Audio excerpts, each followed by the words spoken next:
living and surrounding Baltimore. Don't ask him about preseason games, oh no. Stuffing things in Griffin Basso. Despite it being on the internet, he can call it what he wants, so Glenn Clark Radio. Glenn Clark Radio. Glenn Clark Radio.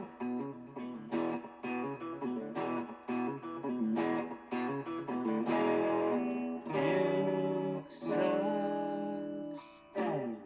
Good morning. It is a Would You Rather Wednesday edition of Glenn Clark Radio. I'm Glenn. He's Griffin and bright-eyed, bushy-tailed, ready to go, not doing something else on his phone or reading a magazine or anything like that. Drew Forrester. It seems like he's got lots that he wants to cover. I don't want to get in your way, pal. You go right ahead. There we go. Dynamite stuff. I'm calling the best color analyst in baseball for nothing. There's a deep fly ball to left field. And looks like that's a home run for Castellanos. What did you do? Why do you have to apologize? I kind of always knew the day was coming. Don't get me wrong. There's a deep fly ball. Worked under the assumption that you'd have to have one of these moments at some point. But what was it that caused I'm this getting to happen? really distressed about the way we're giving these games away. Oh, yeah? And I had the under last night, there you which go. looked great until this ass clown came in the seventh inning and couldn't get anybody out. What the hell's that guy's problem? Come on, man. I mean, this is the one night where it was 4-0, and I'm like, okay, as long as the under hits, I don't. If we're gonna lose 6-1, I don't care. Right, we're good. But whatever you do, don't have an uprising here. And as soon as Sanchez hit that home run, I was like, okay, now we're at 7. Here we go. Right. Hey, man. This is the worst thing that's ever happened. Talking about a lot of bad things that have happened in sports. Sports betting being legalized. It's the worst thing that ever happened. At least in the past, it was tough for you. It's to do the it. worst Like you had thing to go out of your way. Look, let's be honest. When your dad used to bring the cards home with the white cards and you circle the things and gave him $5, it was way better. It was way better. You just gave your dad the half of the card. He took it back to work and came in the next day and he goes, "Hey, here's $65. You thought you had died and gone to heaven." Right. Now it's way too easy. And now I'm like, okay, Ohtani in the 7th inning, is he going to get ahead? He's plus 135. What's the next pitch going to be? Right. It's insane. There's a lot of reasons why the country's in the tank. The sports betting is right at the top of the list. High up on the list, Drew says. I swear. Yeah, tough one for the Birds last night. They were no hit through the first 6 Sanchez is the worst catcher I've ever seen in my life. He's not good. He's not good. I'm not trying to sound like the guy on 105.7. Yeah. He's the worst catcher I've ever seen. He's not good at catching. There's no doubt about that. he does his not. Arm. I think it was. Jim Abbott called and said, "Dude, you got no arm." I think it was. I mean, that's how bad it is. I think it was Ryan Blake who posted my a photo. gosh. Hang on, Ryan Blake posted the photo of. He's so bad. The ball was in his mitt here. And the run still scored. And I just need you to look at that still shot. Right. The ball's in his glove. Right. It's in his glove. Oh, that's the wild pitch. The runner. No, this was the sac fly. No, sorry, this was the extra inning. This was the ground ball to second base. Gotcha. In extra innings. Ball's in his glove. Right. Runner is still not at the batter's box. 5 feet away. 6 feet. It was safe. Unreal. How about the fact they called him out at first? Yeah. I mean, I don't think you could see. How about the play the other night at the Yankee Stadium where everyone in the stadium and everyone watching TV knew that dude was safe? Yep. And he comes back and says, upon further review, the call on the field stands. Correct. Don't the Orioles were even like, really? No. Really? They did the Djokovic or whoever when he said that one day. Give him the point. Just right? go ahead, give it to him. Oh my gosh. 100%. Yeah, that was unpleasant last night. I wrote this morning at Drew's Morning Dish. We've given away 3 games here in the last week. The Orioles would be 37-42. 37-42 if they wouldn't have given those 3 games away. Think about that. You said They'd the be Sunday 5 game against games the Yankees, the 8-0 lead against the Rays last night. they'd be 5 games under 500. Yeah, I mean, but we can do this eternally. Like, this is I know kind you of can, the but your aunt has balls situation. These days, I a know, lot of ants 100%. do. You don't come to my house and tell me what I'm allowed to call my aunt. You did tee that one up Yeah, for me. I'm with you. I mean, You're not wrong. they'd be 5 games under 500. Now they're 11. Yeah, but it's we a could- 6-game swing. We can do this eternally. That's, I know you can. The point is they're not that good. Like, that's By the way, I had a mom this year whose kid didn't make JV golf who wanted a meeting with the head coach. And I'm like, I'm not even the head coach. I'm going right to the top. She said, I can't believe you're not letting my son on the team because of a few missed putts. And she said that to me with a straight face. And I'm like, do you know how many U.S. Opens I would have made if great point. If Just not for a few couple missed putts. Right, exactly right. Normally that's the way that it works. Can you imagine me By going the to the way, USGA and going, I got some questions about how you run things over there. yeah. You're forcing kids to show up and give myrrh and frankincense to your son. I couldn't help but notice. You want to get some playing time. You better come over to the graduation party. There were no players You there. better. Well, I know there was one incoming player that was over there. Yeah. Couldn't help but Oh, notice. trust me, he's on the team. you be- Long before this. You better come over with your gifts. He's a nice you better little player. bring your myrrh and frankincense He's over if you want. Eigenbrod is a good player. Want some playing time. But they just can't keep giving these games away. Soto can't hold a runner on. Nobody can hold a runner on. Nobody can hold a runner on. You got a pick off. And I think they threw 75 wild pitches. I'm pretty sure that was the number. They just stole another base. I saw on Twitter. 100%. Texas just stole another base. If you get on base, you're scoring. Well, I did say to Ethan when he walked that guy in the top of the 8th inning, I said there's a run. That's it. 100%. He It was certainly like wasn't holding him. 1980 all over again. Because when you got a base runner on in 1980, What's Gary Sanchez going to do about it? Oh my gosh, The hell's he is going to do about it? terrible. And the funny part too is that I think Kevin Brown brought up that Seager hadn't attempted a stolen base. Right. Since last year. Yes. He hadn't Since he had was a 8. and he was 0 for 2 last year. He hadn't stolen a base in years. Right. And of course you knew. Well, he said if there was ever a night I was going to steal one, it's tonight. 100%. On these That was two. the way it was going to go. But they're not very good. That's the point. Like, we can say, are they unlucky? No, they're just not very good. This happens when you're not very good. I guess. And that's why I hate the word they should have won the game. Well, they could have won the game, but they're not good enough. Like that. Yes, they scored 5 runs, and that's great, but they scored 5 runs on 4 hits. They're getting no hit this year, right? Oh, At at some some point. 100%. Yeah, they there's absolutely. no doubt. Maybe even twice. Right?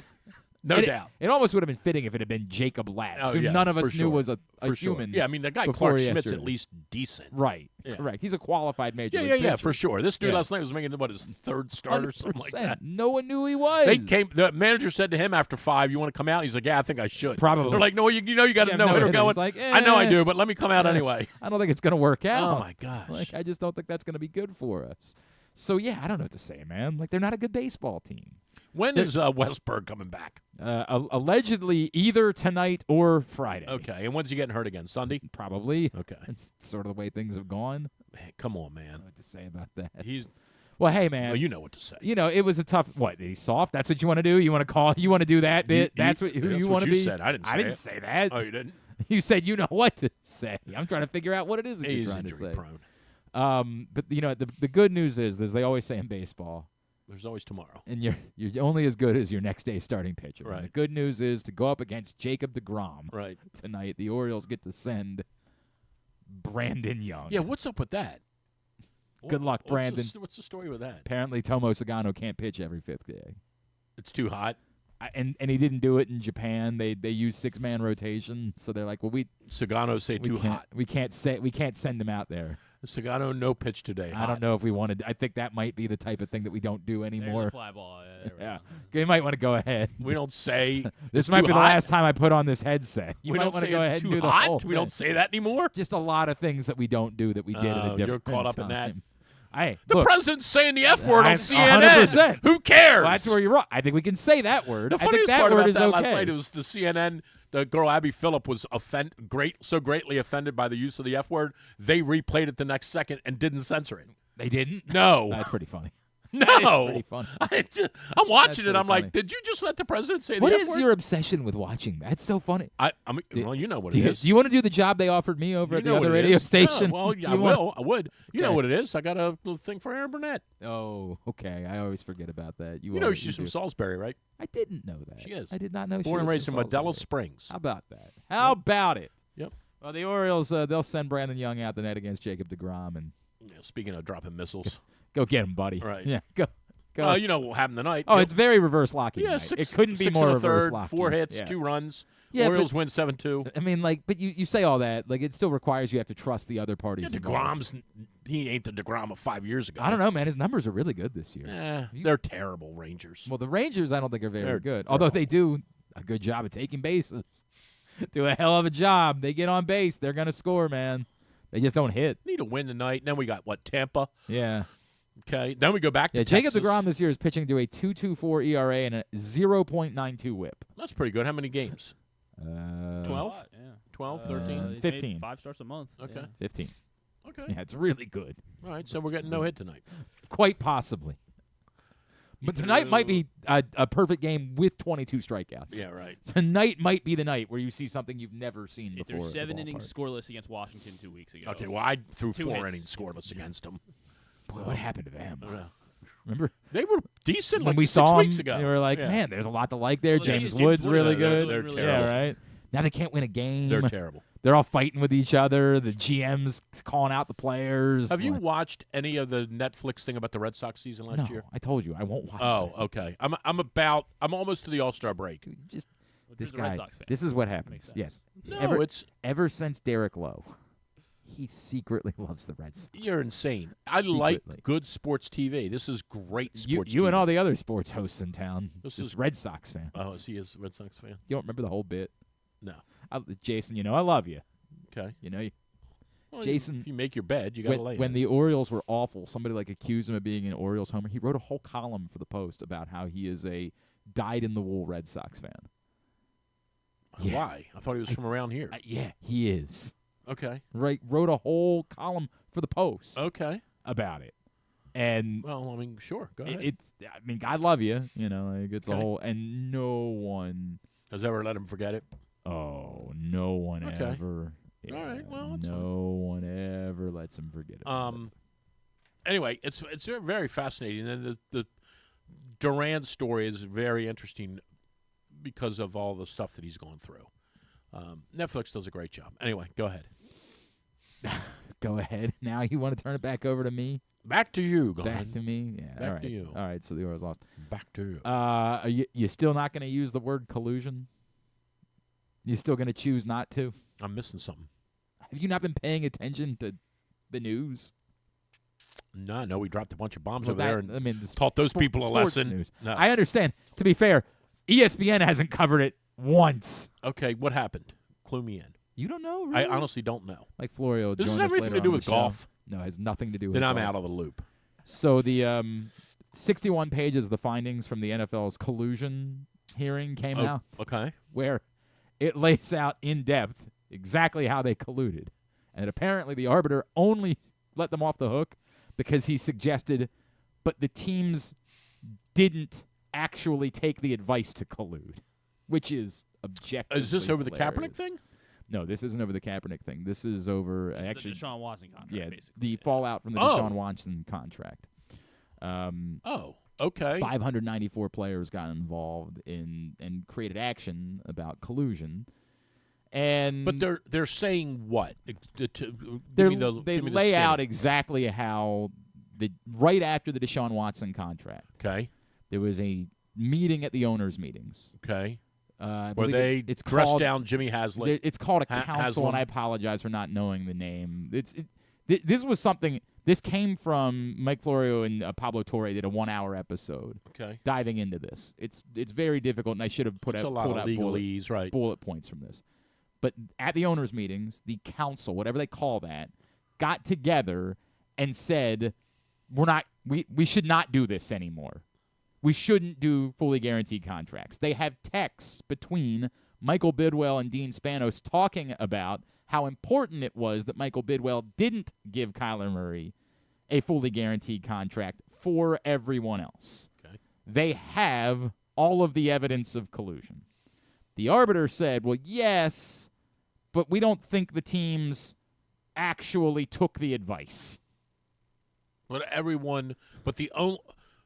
They attempted to collude. There was one guaranteed deal. Now, how many are there? One. There's still only one. Just fully guaranteed, correct. Okay. There's still only the one I fully thought guaranteed Kirk Cousins got deal. one. No one else got a fully and Lamar guaranteed. did, but okay. No, Lamar didn't get a fully guaranteed contract. What are you talking about? Okay. He didn't get a fully guaranteed contract. Take it easy. But Follow it. we did learn from the evidence that was released, there was all of this, like, we think Lamar Jackson's looking for a fully guaranteed contract. We actually have now texts from Lamar Jackson to Eric DeCosta saying, I'm not going to sign unless it's fully guaranteed. Yeah, well, Eric showed him. Eric did, for what it's worth. Right. He Lamar did show buckled. him. Right. Lamar ultimately buckled. And goes into the Eric testified that at the draft they were planning on moving on. We all know the Ravens were interested in drafting Will Levis, which is kind of objectively hilarious. Thank God things worked out the way that they did, because imagine where we would be Eric at this had point. to testify in this thing. Eric had to testify in this. And that came out, and we now know publicly what was So said. what's the result? And that we don't know yet.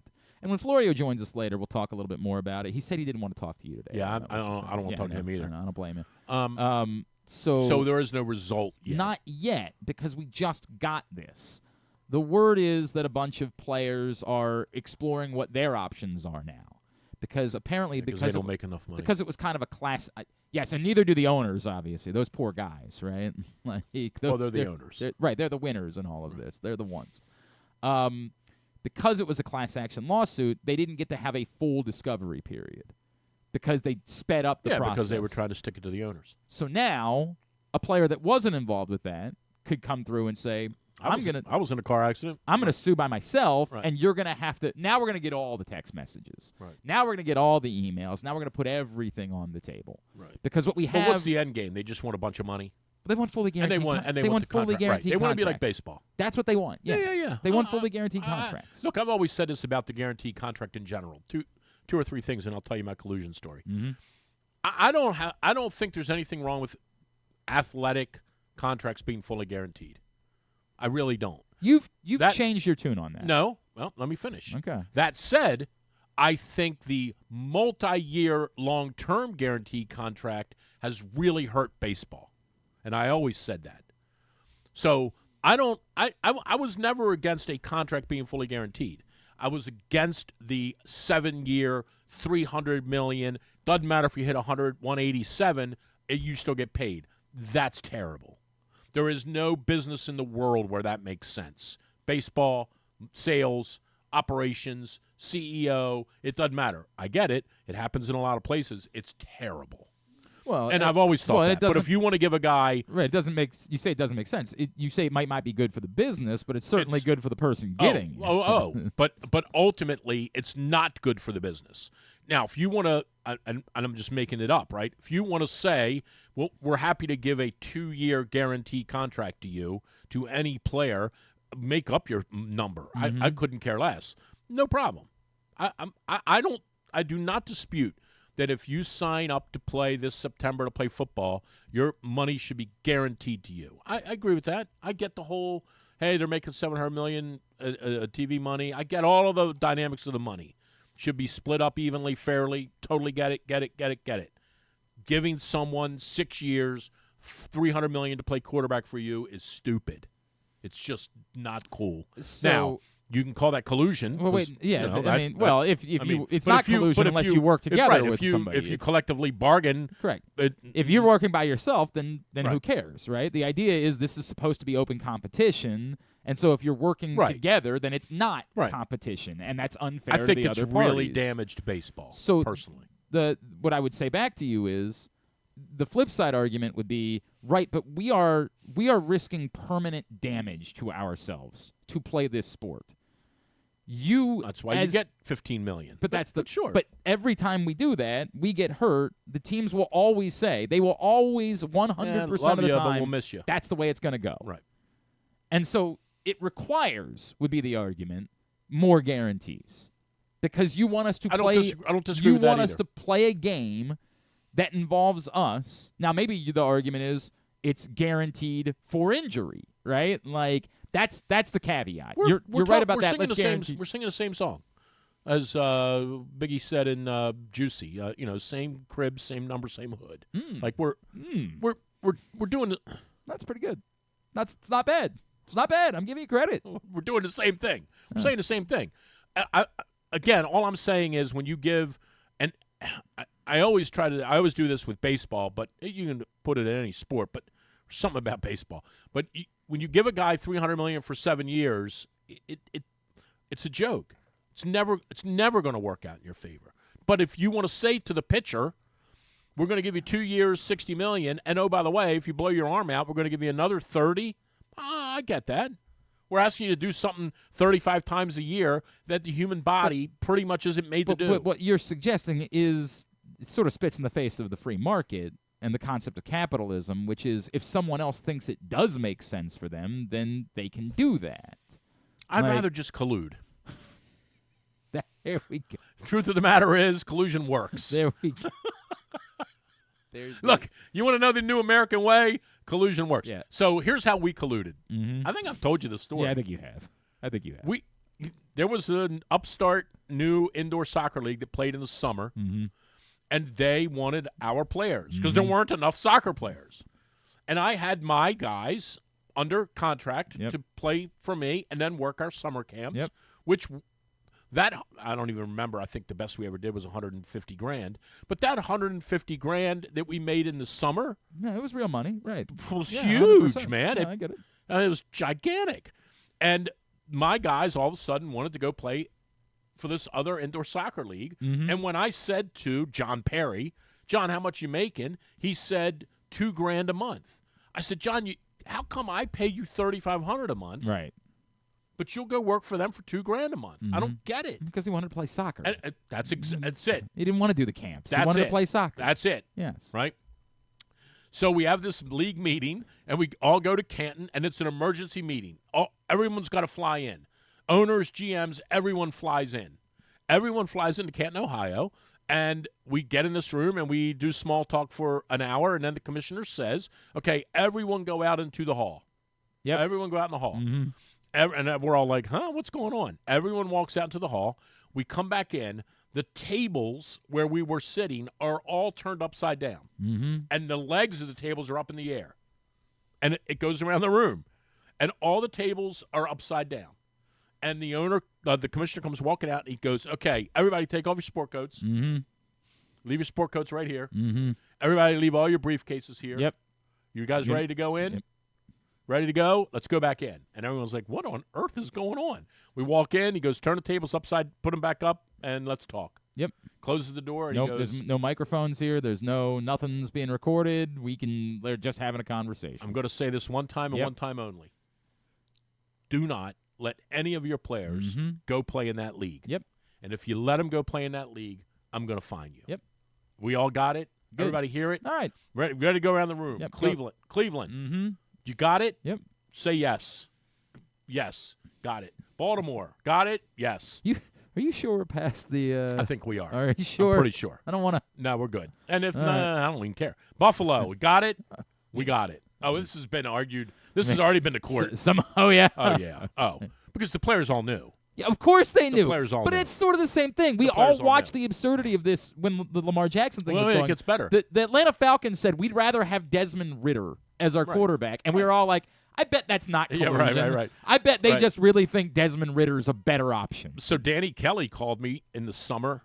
Danny played for Harrisburg, and my secretary says on Wednesday afternoon, Danny Kelly's on the phone. And Danny Kelly, who obviously went on to coach the Blast, Danny was a very, very good indoor soccer player. Very good. Went to Penn State, very good. And he was one of those guys he was like Hines Ward, Steelers. Like, you didn't like Danny when he played for Harrisburg, but I wanted him on my team. I get it.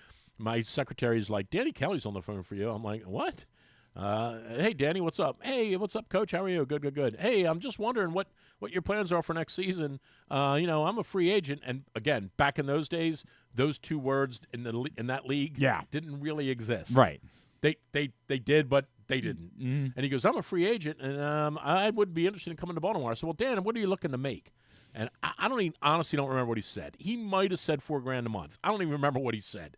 But whatever he said, I said to him, Danny, what are you doing right now? He said, I'm just sitting here in my apartment in Harrisburg. I said, Danny, get in your car. Yeah, go ahead. Get in your car right now. Yeah, let's come on. And drive down here Yeah. right now. 5 o'clock. Get here at 5 o'clock. We'll go have dinner, Mm-hmm. and I'll have a contract ready to go for you. Okay, Coach, that sounds great. No problem. He calls me back like an hour later and says, Coach, can I come down tomorrow morning? I can't make it tonight. Can I come tomorrow? I said, sure, no problem. Hang up the phone. 20 minutes later, the secretary says, hey, Commissioner Paxos is on the phone for you. I said, sure, what's going on? I said, hey, Steve, how are you? He goes, I'm doing good. How are you? I said, I'm doing good. He goes, did you have a conversation with Danny Kelly today? I said, I did. He said, did you offer him a contract? I said, I did. He goes, call him back and tell him it's off the table. What? He goes, he can't sign for you. So what do you mean he can't sign for me? He goes, he's staying in Harrisburg.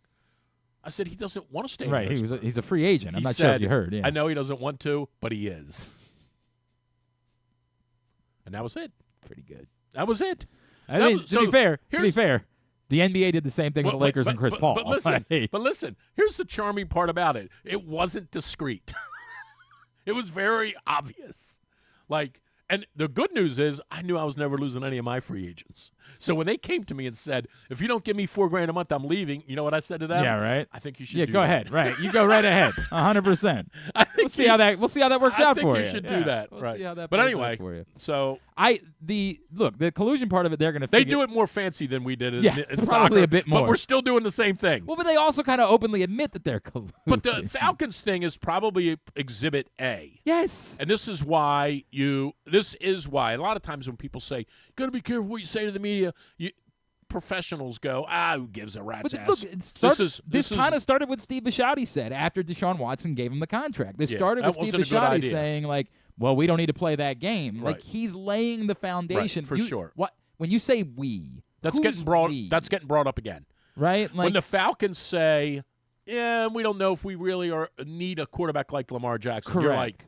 you're like, like one you- that's good, you don't want Joe Montana? right? Okay. Like, you'd prefer to have someone who might So not be able to play. You don't want Tariq Skubal. Let me Correct. hear you say Yeah, it. It's a yeah, little bit just like say it out. Yeah, it's a little bit Can you like say the it a little bit closer to my yeah. chest. No, it's a little bit like the Wolf of Wall Street Yeah, scene. Can yeah. you repeat that for me one more time? Right. Say it just like you just said it. Correct. It's Just like you said it. That's the damning evidence. The We'd damning rather evidence. have Desmond Ritter. Can you do me a favor? Right. Real quick, I'm going to get some more lobster here in a second. Yeah. Can you say that one more time for me? A little more But loud. that was the hilarity of like, well, we can't say it's collusion. We can't. Right. Yeah, Look right. at who these teams are putting out there at quarterback. Right, sure. And you're telling me this isn't collusion? What the hell are we talking about? Right. But yes, that part of it will be solved. To me, the bigger fallout. Yeah, but Steve does need new people for his yacht. It's a great point. We do. Got Can't be spending all this money on football players. Have you seen Winning Drive or whatever the name of that thing is? It looks good. Winning. Yeah, must be nice. Right. Yeah, By the way, that may be the best name of a boat yeah, ever. Right. Probably only has Winning. Probably only has a staff of 15 people on Right. it. Right. Well, he had to cut back. He's got 12 now. Oh, God. I know. We better not. Times are tough. My point is, Lamar Jackson. Winning. I don't know. Griffin apparently is playing the role of Drew today. He's just involved in something else. Well, we're handling all this. Don't- Where's the other guy? Did you guys can him yeah, finally? he's gone. He's gone. Well, he was a consultant. He Oh, came in. he was? Oh, we do need to go over some of. I'm his dealing- We need to go over some of his findings. Oh, Yeah. Well, look, Gotcha. we'll have a talk. I got a We'll consultant have- right yeah, now I'm we'll dealing have with a talk. on my own. So the issue is Lamar Jackson in 2026 carries a $75 million cap figure. Well, that'll never see the light of day. Okay, it can't, right? Right, Like right, that's right. what you'd say. It can't. Here's Well, the they're problem. brought up- they won't have a team. Here's the problem. We know, indisputably now, we have the text messages that the last time around, he wanted a fully guaranteed deal. It's not just us spitballing and assuming, Right. and he not answering questions about it. We now know, without question, he wanted a fully guaranteed deal. Why? Now that he's got, he has more leverage now. The team can't have him play with a $75 million cap figure next year. Right. He is 3 years away from free agency where they can't tag him. He has every ability to say, you're going to give me the contract I want, or you're going to be screwed. Mm-hmm. Why in the hell would he not try to force the issue to get a fully guaranteed deal this time around? Right. Yeah, I don't know. And how much are the Ravens worth? When they colluded, it was a lot easier. Right? It was a lot easier when there was collusion. Now we got all these issues we got to deal with. And that's the question becomes to the Ravens, is it worth the fight? How much is it worth to Steve Bisciotti to go back into the room and say... Again, I'm going to sound like I'm taking up for him. This is why Jimmy Haslam wrecked the league. Well, I mean, you can say that, sure. For sure. But be honest. Okay, but this is all a byproduct of giving that guy a guaranteed deal. But for what it's worth, at some point, players, the guarantees have kept going up and up and up.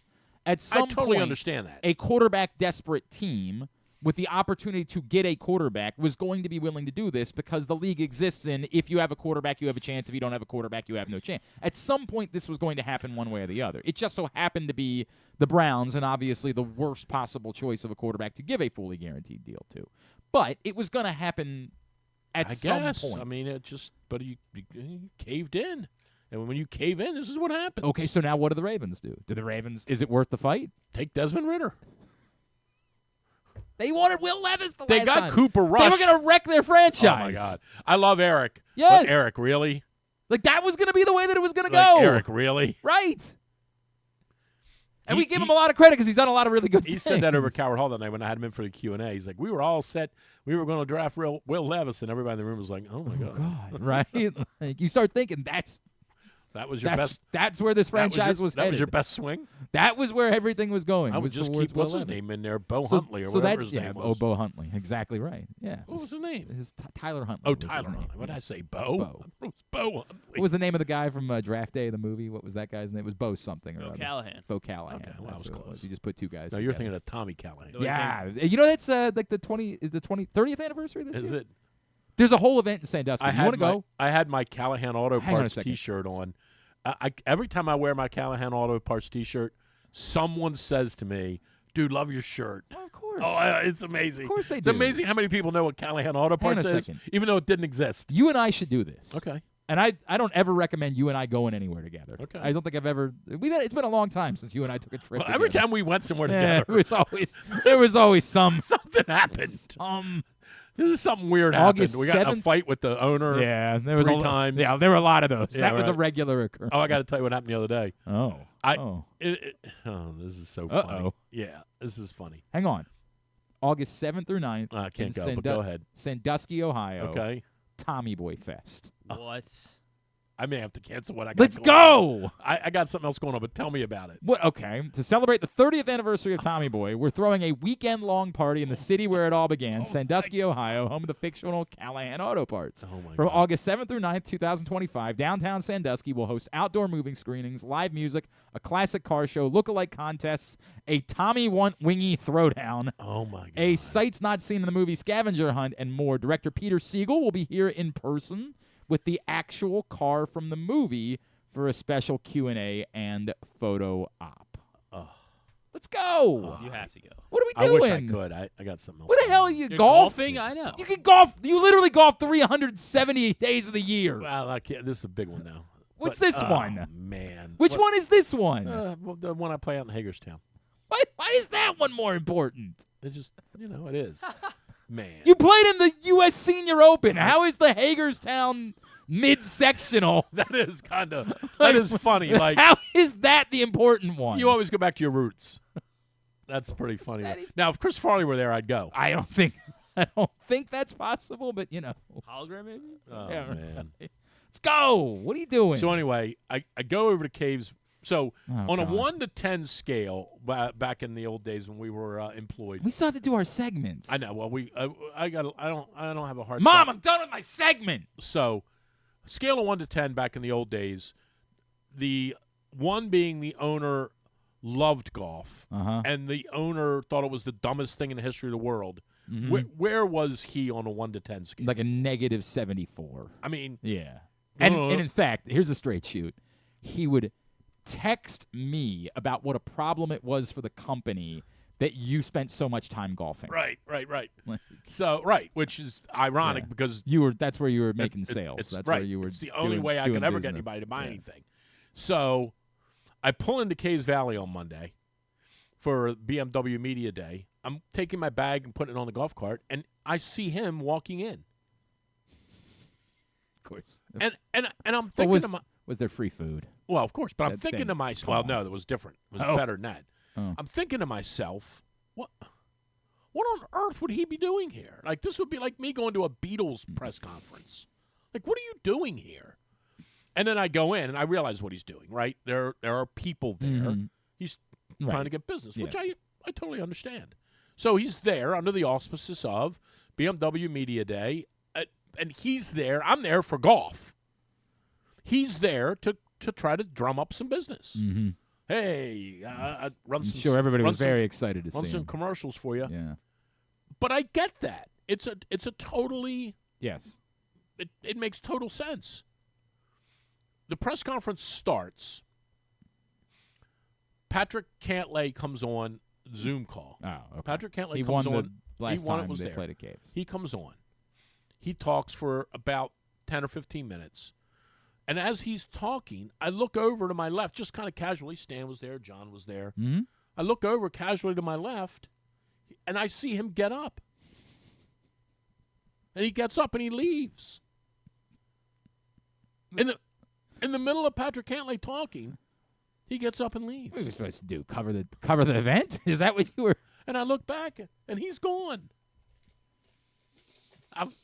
He's just looking for somewhere he can get a press credential. I think. I guess. think that's all it is. All right.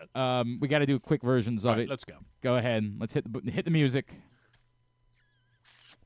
Huh? It's time for Hanging on the Rim. Hanging on the Rim is brought to you today by Game Day Men's Health in Owings Mills, Frederick, and Columbia. Go to GameDayMen'sHealth.com right now. Sign up for a free testosterone test. You're a man of a certain age. You don't feel like you did when you were in your 20s. Game Day Men's Health is here for you. GameDayMen'sHealth.com. Stop in and see them in Owings Mills, Frederick, or Columbia. Tell them Glenn Clark sent you. Well, the biggest controversy from Game 7 was the fact that Halliburton blew his leg out, and everybody was worried about their prop bets. Is that a controversy? Well, sure. I mean, Well, I know one of them paid back. Yeah. I know. I heard most of them. Yeah. most people or avoided it. acted like it didn't happen. I thought that was very generous of them, and they all know, like these Very kind of these people are all coming back. Salt of the earth, really. These people yeah. are all Yeah, they're coming gonna back. bet on something else, No right? Yeah, they're question. giving you that money right back. No doubt. And Oklahoma City, of course, very fortunate and very lucky, wins the Game 7. It'll have an asterisk on it. Will but it? Will it though? Well, Is if that he- how it works? For sure. He had 9 points in the first 2 minutes of the I game. understand that, but I'm pretty sure they don't do that with with NBA. It's just type like Maryland championships. winning the co-champion of the Big Ten. It should have an asterisk. Right, They but were. I'm not They sure. were co-champions. Right. They weren't champions. Well, there's It more should than say one. Big Ten co-champion. And if Right. it says Big Ten champion, it should have an asterisk next to it. And at the Right. very bottom of the banner, it should say asterisk. The asterisk it denotes This co-champions. is an important way that Hanging on the Rim is going. So yeah, go ahead. So Oklahoma City should have an asterisk. There was somebody who wrote, And then it says at the bottom, mhm. Halliburton got hurt in the first quarter. Now, did we do that for all of the other championships that were won when someone got hurt? Like when the Raptors won because Klay Thompson and Kevin Durant got hurt. Do we do one for that or? You could. Okay. Now, what about when Jimmy Butler didn't play in the first round, and so the Celtics were able to get past him? Do we do an asterisk No, you for can't that? keep going back. Well, back, you back. gotta lay out what But- the rules are but- for asterisks. But this should be an asterisk. okay. but this Oklahoma one City was the winner. specifically Should be an asterisk. Very fortunate. SGA got MVP. Look, end of the day, probably the best team won when it's all They said were the and done. best team. Yeah. Yes, they were the definitely best team all year. Indiana was maybe the best postseason team, Mm-hmm. but Oklahoma City was a very deserving winner. Kevin Durant finally gets a ring, and there you go. Now So- wait a second. I thought he was. I believe he's the host. Hang on a second. Hang on a second. What team is Kevin Durant now with? Houston, Hey! go to the NHL music. Hey! Wait, that ended. We're Yeah, that was it. Yeah. I mean, there's nothing else really to talk about. Well, no, I mean there was. Hang on a second. There's no reason to play the NHL music. We did they won the cup before last week's segment. Oh, we missed that already then. Yeah, we're good. Oh, yeah. Okay. We're good on that one. No, I got another, but we got to Chris hit. Middleton. They did his deal for $33 million, Well- which really tells you Yeah, everything you need to know about the business model of the NBA. I mean, It's good work if you can get it. Oh my God! It's really good work if you can get it. I thought he made $3 million a year. Well, I don't know why they'd pay that. Oh my God! But the big trade, obviously, yesterday. Oh, Porzingis went from Boston Well, to. that's one of the big trades yesterday. And the big one, obviously, is, of course, the Wizards. I don't know if I heard this one. I don't want to scoop the host of Hanging on the No, Rim. go ahead. I've been following golf. The Wizards shipped Jordan Poole to. Oh! I did see that. To the. Boston? No. New Orleans? Yes. Yeah, he saw it. I saw it, but I was paying attention to golf. Got C.J. McCollum back in the deal. I know Okay. you're fired up about C.J. McCollum, right? Okay. You're very excited about that, aren't you? Not really. We call this. absolutely Somebody ought to punch Jordan Poole in the face. You might not be wrong about that. We call this shuffling the deck chairs. Someone did. That's what we Oh, call that's it. right. No, they already did. Yeah. Bada-bada. No one shuffles the deck chairs like the Washington Wizards No shuffle the deck chairs, right? Moribund called and said, yeah. Moribund called and said, man, you guys stink. The question is, are you better? No, but in a year we'll have more money. Will anyone want that money? No. Right. Kevin Durant will. Do you think there's any chance at all You give that Kevin Caitlin Durant a Clark ever 1 year, plays a 100 game in the NBA? No, there's no chance that Caitlin Clark ever plays a game in the NBA. Not a chance in mean? hell about Are you that. sure? Yes, I'm certain of that. That's not going to be the case. Let me ask you this, honestly. Mhm. Can This you? is not shtick. Yeah. Would it shock you if the Wizards gave her a tryout? Yes. It would? It depends on what you mean. If they held some sort of exhibition where they were like, hey, Caitlin Clark's going to be in town running with the guys, and that they actually were trying out Caitlin Clark. No, the NBA wouldn't allow that. NBA wouldn't allow it. I don't know, dog. Yeah, not going to happen. Not going to happen. I don't She's a know. nice player, though. Can you do your first round mock draft real quick? Yeah. For tonight? Yeah. Cooper Flagg's going 1. Look at that. I mean, you can't get anything past him. Now, name for me 2 other NBA draft prospects. Well, for sure, this goofy guy from Maryland, Right. That's one. And his name is? Goofy guy. Derek Queen. Yeah. Now name another. He's going 9th. Okay. Oh man. I wanna Sure. go six. Got some bets in on that. Denver. And name one more. Oh, jeez. Yeah. The kid that played for Towson. Right. Right. He actually came back. I know they Yeah. they got a bunch They of got money. a lot of money. They got a bunch They got of a money. lot of money. They got a bunch of money together for 100%. him. He I got came no back. idea. I do NBA stuff, dog. I know. Right. I college understand. ain't Well, the my NBA thing. draft is tonight. I've soured so on the college game. You know who Con do you think- Knipple is? Because every time they say his name, I can't help but giggle. No. I can't. I wish I was the age where I was capable of not giggling, but I'm not. What about, you ever heard of, there's a controversy surrounding one of the big NBA draft prospects. Okay, let's hear it. You familiar with? Not at all. No? Let's hear it. You know who Ace Bailey is? I do.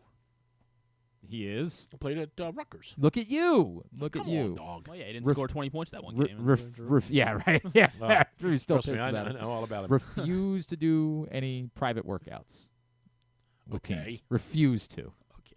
You see me play. Yeah, right. I'm Ace Bailey. Steve Spurrier going into his. Remember when Florida? The Capitals had a player Florida named Ace Bailey. They did. Didn't he pass away? He did. In 9/11. Oh, was it I think 9/11? it was 9/11. Yeah, Okay. I think that was the case. Number 9. So remember when Florida was going to rehire Steve Spurrier? But They Okay. want him to interview for the job. Steve Spurrier goes to the NFL. Right. He won multiple national Right, championships right, at Florida. They say, hey, The old ball coach. we got an opening again. You interested? He said, absolutely. I'll be down tomorrow. And they said, why don't you come down and interview for the job? And he just sent a picture of the trophy case. That's funny. Said, Here's Here my it is. resume. That's like what VJ Singh said to the woman in Omaha when you had an ID badge that you had to show to get in the locker room. yeah. And you wear it on your belt or you wear it on your hat just so you have it, right? And you show it to her. Mhm. And she says to VJ Singh, you have your ID badge, sir? And again, this is just a hired lady Yeah. for Yeah, you she know, doesn't Clark know who security. He She has legitimately no doesn't. idea. This happened to Bob Dylan once. And she goes, excuse me, sir, do you have your ID badge? And VJ Singh stops and he goes, you can't be serious, are you? And she's like, I am. Do you have your ID badge? He goes, yeah, I have my ID badge. It's the Masters green jacket. Thank you. Correct. And he just like walks away. Would you rather the Orioles call up Sam Basayo today and silently promise mostly regularly playing time until Adley Rutschman returns? Or, as fun as it sounds, he probably isn't ready or it doesn't make sense? Yeah, I don't think I'd bring him up here to jam him in for 3 weeks. Are you saying bring him up and if he does well, he stays up the rest of the year? Or once Rutschman comes back, he goes back? Once Rutschman comes back, you figure it out, is more what I'm saying.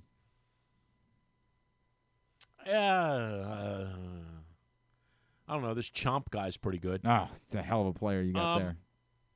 Yeah, bring him up. What All the hell? right, number 2. Would you rather the Ravens have one more move in them? It's a reunion with Jadeveon Clowney, or it's a flyer on veteran offensive lineman Brandon Sheriff? Well, I guess in a weird kind of way, you know how I am, right? I'm a marketing guy. So I think if you go with Sheriff, you've got a whole bunch of taglines. There's a lot. There's a lot there, isn't it? There's a lot that you can work with there. That's your concern, is the marketing aspect of it, not what helps you win the Ravens Super football, Bowl. Yeah. There's a new sheriff. There's a in new town. sheriff in town. There you go. Or, Uh-huh. you know, if he happens to be in a bad part of town, Right. The next morning he can say, McHenry, I shot the sheriff. There we go. All right, and number 3 was No, none of that work. you're I really. did something last week you really liked, some new material. I gave There you. was something that you said that I was. I gave you something, but I don't think it was online. on the show. Yeah, It was on Twitter. yeah, I said you wanted new yeah, material. Yeah. You're in really hot water in your relationship. Okay. You forgot your anniversary altogether. Just utterly, completely forgot it. Okay. Your partner will forgive you Okay. if either A, you give them a one-time pass to hook up with someone you don't know, Okay. or B, you spend the entire summer wearing a nice gift they made for you. This was a thing that was making the rounds on Instagram yesterday. It's some lovely toenail jewelry. Oh. Some really beautiful, Well, let me ask you this. cut And what the do you- toenails off and turn it into some jewelry. Hold on. Yeah. You cut your toenails. Yeah. And you then make it into that. And then where Uh-huh. do you wear it? As a necklace. Okay. Yeah. No. So I got my answer for you. I Honestly. forgot that Drew's kind of in defeat. I think I No, forgot no, about no, that part. no, not at all. Yeah. No, I'm going to give you the answer. Yeah. Both. There we go. There we go. That's our guy. But I mean, if you press me, I yeah. might be okay with the jewelry. You're a sick man. You need help. Fairways and Greens live this Sunday No. from 4 to 6, Not of live. course, live. Definitely not live. Coverage of the Rocket Mortgage Open this weekend. The Rocket. Classic. Who's They that? don't say mortgage anymore. Sorry. How's my guy Evan Brown gonna do? I tell you what, both he and Brandon are they. It's so hard out there to do what they do. Right now, Brandon had full status on the Korn Ferry Tour. Evan really had very limited status on the Korn Ferry Tour. It's so hard to Monday qualify and then to follow that up with really good play in the event. Evan is a really, really nice player. So is Brandon. They're very, very comparable. Evan is a hell of a player. Just get to the part where you say he's not making the cut. No, That you don't believe in I him. think he's got a puncher's chance to make it. I'd have to look back and see. I'm guessing something like 3 under makes it, 4 under makes the cut. I haven't followed. I don't know, but I think Evan could shoot 2 under. Well, 2 days. obviously, you'll be giving live updates of how he plays on Sunday on Fairways and Greens from 4 to 6 on 105.7. Yeah, if I'm still there. Make All sure- right. Make sure you're tuned in at It's a Hooded 4-Iron. God bless you. Next Drew's week I'll be at the FCA morningdish.com. National Golf Camp. And then I I think I'm at the beach the week after that. So Oh, you it are? might be a little while. All right. I might check in with you though. Next, Drew can't co-host the give show- it- show give And it then, buzz well, in. no, but then I'm gonna. Have they talked to you about what I'm doing on Fridays here? Oh no. Okay. No, I haven't had. No, that they'll break that news to you. conversation. All right. Well, All right. that's not what the consultants said. Yeah. Still need to So go. where over. is that goof? I think he's on You vacation. fire him already? No, I think he's on All right, vacation. you boys. Good to see you. God bless you. Yeah, that's Drew Forrester, Drew'sMorningDish.com. Get your responses in for Would You Rather Wednesday at Glenn Clark Radio on Twitter. I was here early this morning as I dropped my son off at camp today, so I posted them at 9-something, and apparently that is the worst possible time to post something. So we're getting very little traction. So get going. Get over there. We're actually on top of it. Yeah, because I didn't do it at 10:45 the way that I usually do it. So get over at Glenn Clark Radio on Twitter, Facebook.com/Glenn Clark Radio.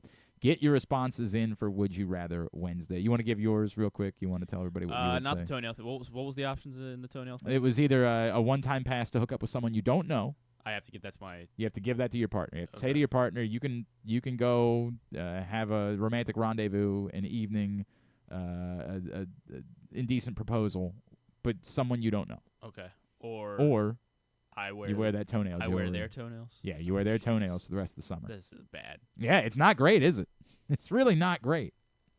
Somebody last week was like, these are good I guess scenarios. I'm single. I don't Yeah? know. Yeah, is that what it is? No, it's not Neither? a choice. You got to do one or the other. Yeah.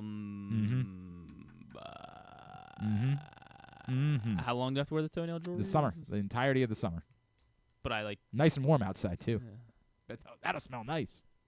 God, yesterday was a rough day. I mean, they would take care of their feet, I would assume, right? Like, Maybe, I don't know. It's your partner. I'm not sure how important that is when you're. I guess. I remember at one point in my life, I was dating a girl. I was dating a I girl just get sick thinking about it. who was a dancer, not like a stripper, like The an thing actual. is, the video, because I went to the actual Mhm. Instagram post, and the video, like they're disgusting feet. They're yeah, like, they're not clean. They're not attractive. I think Like- isn't it the dude's feet? Is that what it is? I think it might be. That would I make think more that's sense. That would what make happens more in that sense. video. So at one point in my life, That I makes it don't. hard. I won't talk about because some of the parties involved are known in this conversation.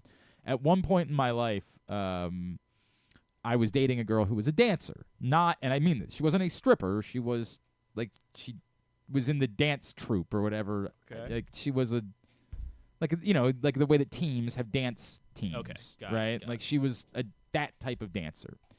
And I was having a conversation with a coworker at the time, and the coworker said like, "No, I wouldn't do it." And I was like, "What do you mean you wouldn't do it? She's in great shape. She looks good. You ever seen an?"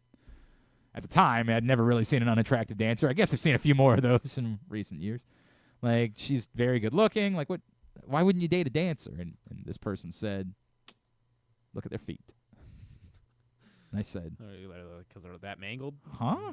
It's like they're beat up, man. Dancers' feet are beat up. And I was like, first of all, not a deal breaker to me. I'm not. That ain't my area, dog. Like He's just like, how not could you my ever? right. Like not my concern. And then I said, secondly, I've seen her feet quite a bit. I don't ever remember thinking there was anything. He said, "Bring her in here." Like, what? Bring her in here. I want to see her feet. I was like, okay, well, this is weird. We're not going to do that. She happened to show up one day for some other reason. She walks in, and the guy says, "I want to see your feet." "Take your shoes off." And she, instead of saying, like, "No, you're a weirdo," Okay. she just said, "Okay, I'll show you my feet." And he looks, and he doesn't say anything. Next day, he's like, "Told you." I don't see what you're... What is your standard for feet, man? Like, you think way more about this than I do. Clearly you just don't. Yeah, you don't know. I don't want to say... I can't say who this person is, but I don't think you'll be surprised because I've told a few stories about this person over the years. It's this person. This person. Okay. Yeah, I guess that is not surprising. that person was the one. That person. Told you. Yeah, told you. All right. So which one are you going with? You're wearing them toenails? I think I'm gonna wear toenails. Oh, Yeah. man. Good for you. What are you doing? I can't wear them toenails, dog. I'm telling you, yesterday was the first day I got on the stairs at the gym yesterday, and I was so sweaty that I went to wipe, and what I had been holding on the stairs, the person before me I went to like wipe the sweat off of me, and my hand was so disgustingly that it made me want to puke. Like I legitimately, I'm like, I don't think I can finish this. Now I did. I only did like 15 minutes on the stairs, and then I went and I thoroughly washed my hands before I got on anything else. Before I lifted anything, before I did anything else at the gym yesterday. The smell Of your head? just no of like I'm telling you, when you're on the stairs, Sure. right? Like you're clearly grabbing onto the. It's not like doing some other things where you might, if you're on the treadmill, you don't need to grab onto something. You're not going to grab on the stairs. You have to grab onto something. And whoever been on before me, They didn't clean it. That's what you're well, I just think that it's so disgusting out right now that everyone is so grotesque that even when you try to wipe it down, it's a You're just it's a whipping sweat day's around. worth of people sweating, and on a 105-degree day. All right, fine. It's just. Do you remember what it smelled like in your middle school's wrestling room? Oh yeah, loved it. Yeah. It always smells like that in a hockey locker room. You ever Yeah. cover a hockey game? Yeah. That's what it smells like in the hockey locker room. It's the worst of all of them. Other locker rooms, like there's enough space, there's enough whatever it is about the hockey locker room and the amount of sweat that's involved in hockey, it smells like your middle school gym, your middle school wrestling room. That's the smell that I smelled. I went to literally just wipe because I was sweating profusely. I bumped into my buddy Matt Luderman at the gym yesterday, and he was like, "How you doing?" I'm like, "I'm barely alive." Like we're not working out outside, but it's just that what that does to us. Must have been a successful, gym I don't trip. know. Then. Yeah, You must have shed like 5 pounds or so. Yeah, I don't know about that. Anyway, perspiration. Sam Basayo or no? What was the full quote? What was the full? It was either yes or no. It was you get Basayo. I mean, yeah, I want Basayo with semi-regular playing time or regular enough playing time until Adley Rutschman comes back, or no, don't do it. Doesn't make sense. Yeah, call him up. Number 2 was can't watch Gary Sanchez and Donald Trump. Chad Trump. Look at Donald Trump. I mean, it basically feels like watching. You could Donald say he Trump doesn't play know what the catcher. fuck he's doing. You could say that. I try not to cuss. I'm sorry. It's just the president said it. So, and then So that's added to our just regular vernacular now. I mean, I We think can that's say the that way it word works whenever. now. I think pretty sure it means it's not He a. legalized that word. It's not a cuss You word. can say it on the radio. You Yeah, can say right. it on TV. I think that's the way that it works. And then, would you rather Brandon Sheriff or Jadeveon Clowney? Clowney. All right, very good. Get your responses in at Glenn Clark Radio. Although Drew brings up good points, you know. Yeah, the sheriff. I shot the sheriff. Yeah, right, 100%. That's a very good point. Somebody's getting a $30 gift card to Glory Days Grill just for participating. Hour number 1 of today's show, basically in the books. It's been brought to you by the Maryland 5-Star. It's back this October at Fair Hill. Maryland5star.us is the website for you to get your tickets. It's not just the Triple Crown of Equestrian. And if you haven't experienced it, you need to. Particularly race day on Saturday. It's amazing. It's breathtaking. But it's also a celebration of Maryland in the fall, which, for my money, is the best place to be at the best time of year. Fall festival, food and wine festival, great shopping, Corgi Cup, the ponies. There's just so much going on surrounding the Maryland 5-Star. It's an amazing weekend. Maryland 5-Star with the number 5.us in order to get your tickets. Mike Florio from Pro Football Talk is going to join us. What does the collusion hearing findings, what do they mean for the Ravens, for the NFL? We'll talk about that next. Glenn Clark Radio. This August, the PGA Tour's best are coming to Maryland. The 2025 BMW Championship tees off August 12th through 17th at Caves Valley Golf Club in Owings Mills. See the top 50 players battle it out in the penultimate event of the FedEx Cup playoffs. Don't miss your chance to witness world-class golf, fan experiences, and unforgettable moments. Tickets are on sale now at BMWChampionship.com. The BMW Championship, where legends take the lead. Celebrate 60 years of America's favorite muscle car at Live Casino and win a new Ford Mustang. Earn entries daily and enjoy revved-up specials across our restaurants and bars all June. Cruise in Saturday, June 28th and be one of 25 players to win cool trips, hot prizes, or a new Ford Mustang. Hit the gas at Live Casino at Arundel Mills. Must be 21. Please play responsibly. For help, visit mdgamblinghelp.org or call 1-800-GAMBLER. Driving in Maryland? Did you know an Easy Pass from DriveEasyMD.com can save you time and money? Of course you did, because you are a thrifty driver. An antenna reads your Easy Pass transponder and automatically deducts the toll from your Easy Pass account. Learn more at DriveEasyMD.com. Gambling can be a fun and entertaining experience, but there are risks involved. If you're planning on betting on the game at the casino or on your phone or computer, know your limit, stay within it. Set a budget and a time to stop. Remember, gambling isn't a financial solution, and it doesn't mix well with alcohol or drugs. Know the risks and have a plan before you begin gambling. For free and confidential services, call 1-800-GAMBLER 24/7 or go to helpmygamblingproblem.org. Want to improve your golf game or learn to play for the first time? The Baltimore Golf Academy has fun, instructional programs for the beginner golfer to everyday players. The Baltimore Golf Academy can take your game to the next level. Enroll today at baltimoregolfacademy.com. Whether your focus is luxury and comfort, convenience and technologically advanced connectivity, or sporty performance and aggressive styling, we've got the perfect Highlander for you. Check out buyatoyota.com for deals on new Highlanders from your local Toyota dealer today. Coming back in here with Glenn and the other guy, Garrett, whatever his name is. You know who they are. All right, back in here on GCR as we continue along on a Wednesday edition of the program.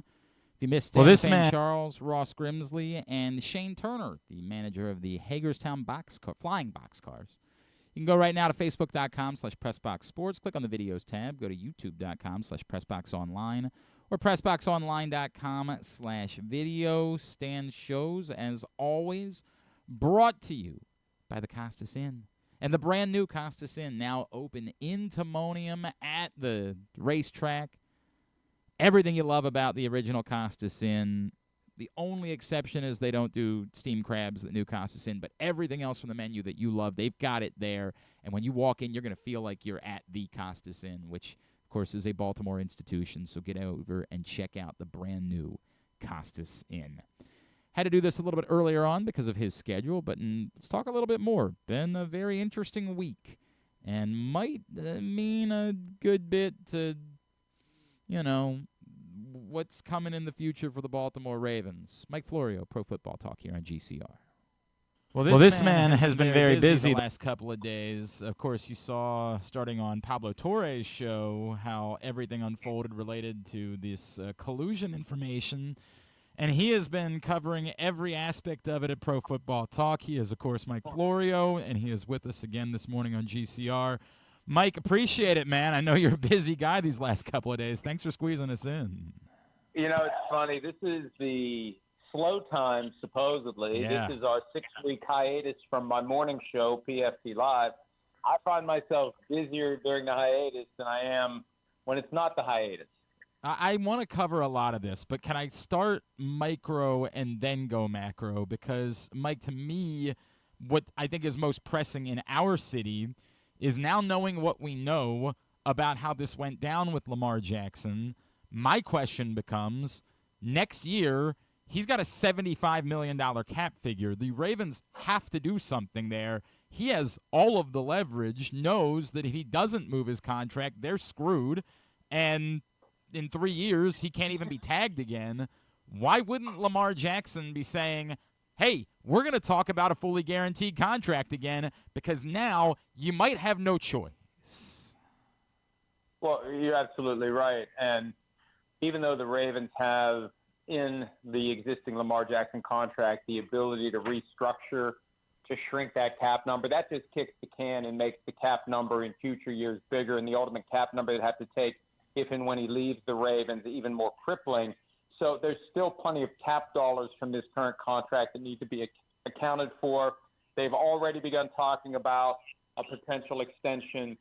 And this, combined with the ruling in the collusion case and Lamar's role in that, his effort to get a fully guaranteed 5-year contract, turned down a couple of what would have been 3-year essentially guaranteed contracts before he signed the deal that he did, it does. It raises the stakes. And if Lamar's still playing at a high level, why wouldn't he say, I want a fully guaranteed contract? I mean, clearly it mattered to him, right? And I don't know if that just mattered for him or if he felt like he was representing all of the players in that moment. I don't know where he was, but it clearly mattered. I don't know why it suddenly wouldn't matter. I would think that given what we've learned from this. I think it's as simple as this, Glenn. I think it's as simple as this. DeShaun Watson got something that no one had ever gotten before. 5 years, $230 million fully guaranteed. And I remember at the time saying, well, hell, if DeShaun Watson can get that, surely Lamar Jackson is worthy of that. Lamar Jackson's better than DeShaun Watson, and it might have been that simple. I'm better than this guy. I should get what he got. And here's the other reality, and this is why this entire episode is so strange to me. Because DeShaun Watson really is the outlier and the aberration in a bad way. Usually a true franchise quarterback, once that guy declares early in his career that he's a franchise guy, a short list, top 10, top 5 guy, he always stays there. He doesn't all of a sudden fall apart like Watson did. So you don't need to have a fully guaranteed contract if you're a franchise quarterback because they're never going to cut you. Right. But Watson is the guy that if the Browns could cut him, he'd have been gone 2 years ago. So does it matter? I guess, should it matter? Or should you just be willing to help out the team? Or should you be, putting a stake in the ground and saying this is what we need to do as players, and so I'm going to be the guy to do it? Well, and then the other reality that hovers over this, and it worked in a roundabout way to Lamar's advantage, sort of, with the contract that he got in 2023. Now, he got it 2 years later than he should have gotten his second contract, and one of the reasons he didn't get it is because of whatever miscommunications and gaps there were, broken phone or otherwise, between him and Eric DaCosta. But his unique negotiating style ultimately put the Ravens in a tough spot. And it might happen again. And that's what's so what do you mean? His phone didn't work, Mike. I don't understand what you're talking about.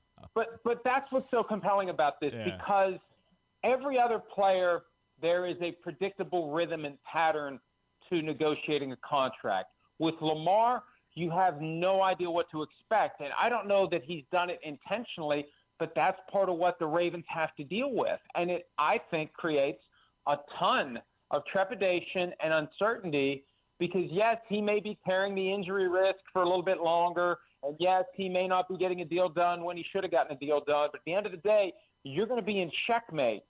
And the Ravens were in checkmate a couple of years ago, and they may find themselves in checkmate sooner than later. And it'll be interesting to see what, if any, lessons learned from the last time around can be engineered to get Lamar's deal done sooner than later. But I think they just need to go with him with a big offer and hope that he takes it. And that's the other thing that stunned me in this ruling. Eric DeCosta just assumed that he was moving on without Lamar Jackson, made a last-ditch offer before the 2023 draft, and he was surprised that Lamar took it. Right. We've heard some stories about what direction they might have been headed in Baltimore. It's very fortunate that it worked out that way because there were a lot of rumors that Will Levis might have been the next quarterback of the Baltimore Ravens. But that's what they had to do. I mean, if this guy wants out, we got to have a plan at quarterback. Right, but imagine what that would have been like. Mike Florio is with us. Mike, you pointed out, I know you wrote about it, like Justin Herbert is kind of on the clock now. Where do we go from here, right? Like, we learn all this information. It's a little funny to me because there's a party that says, right, they of course were colluding. We all saw that they were colluding. Why are we, pretending like this is news, but yet they didn't get in trouble for it? And, you have certainly side-eyed the ruling quite a bit, and for good reason. But what is the fallout now moving forward?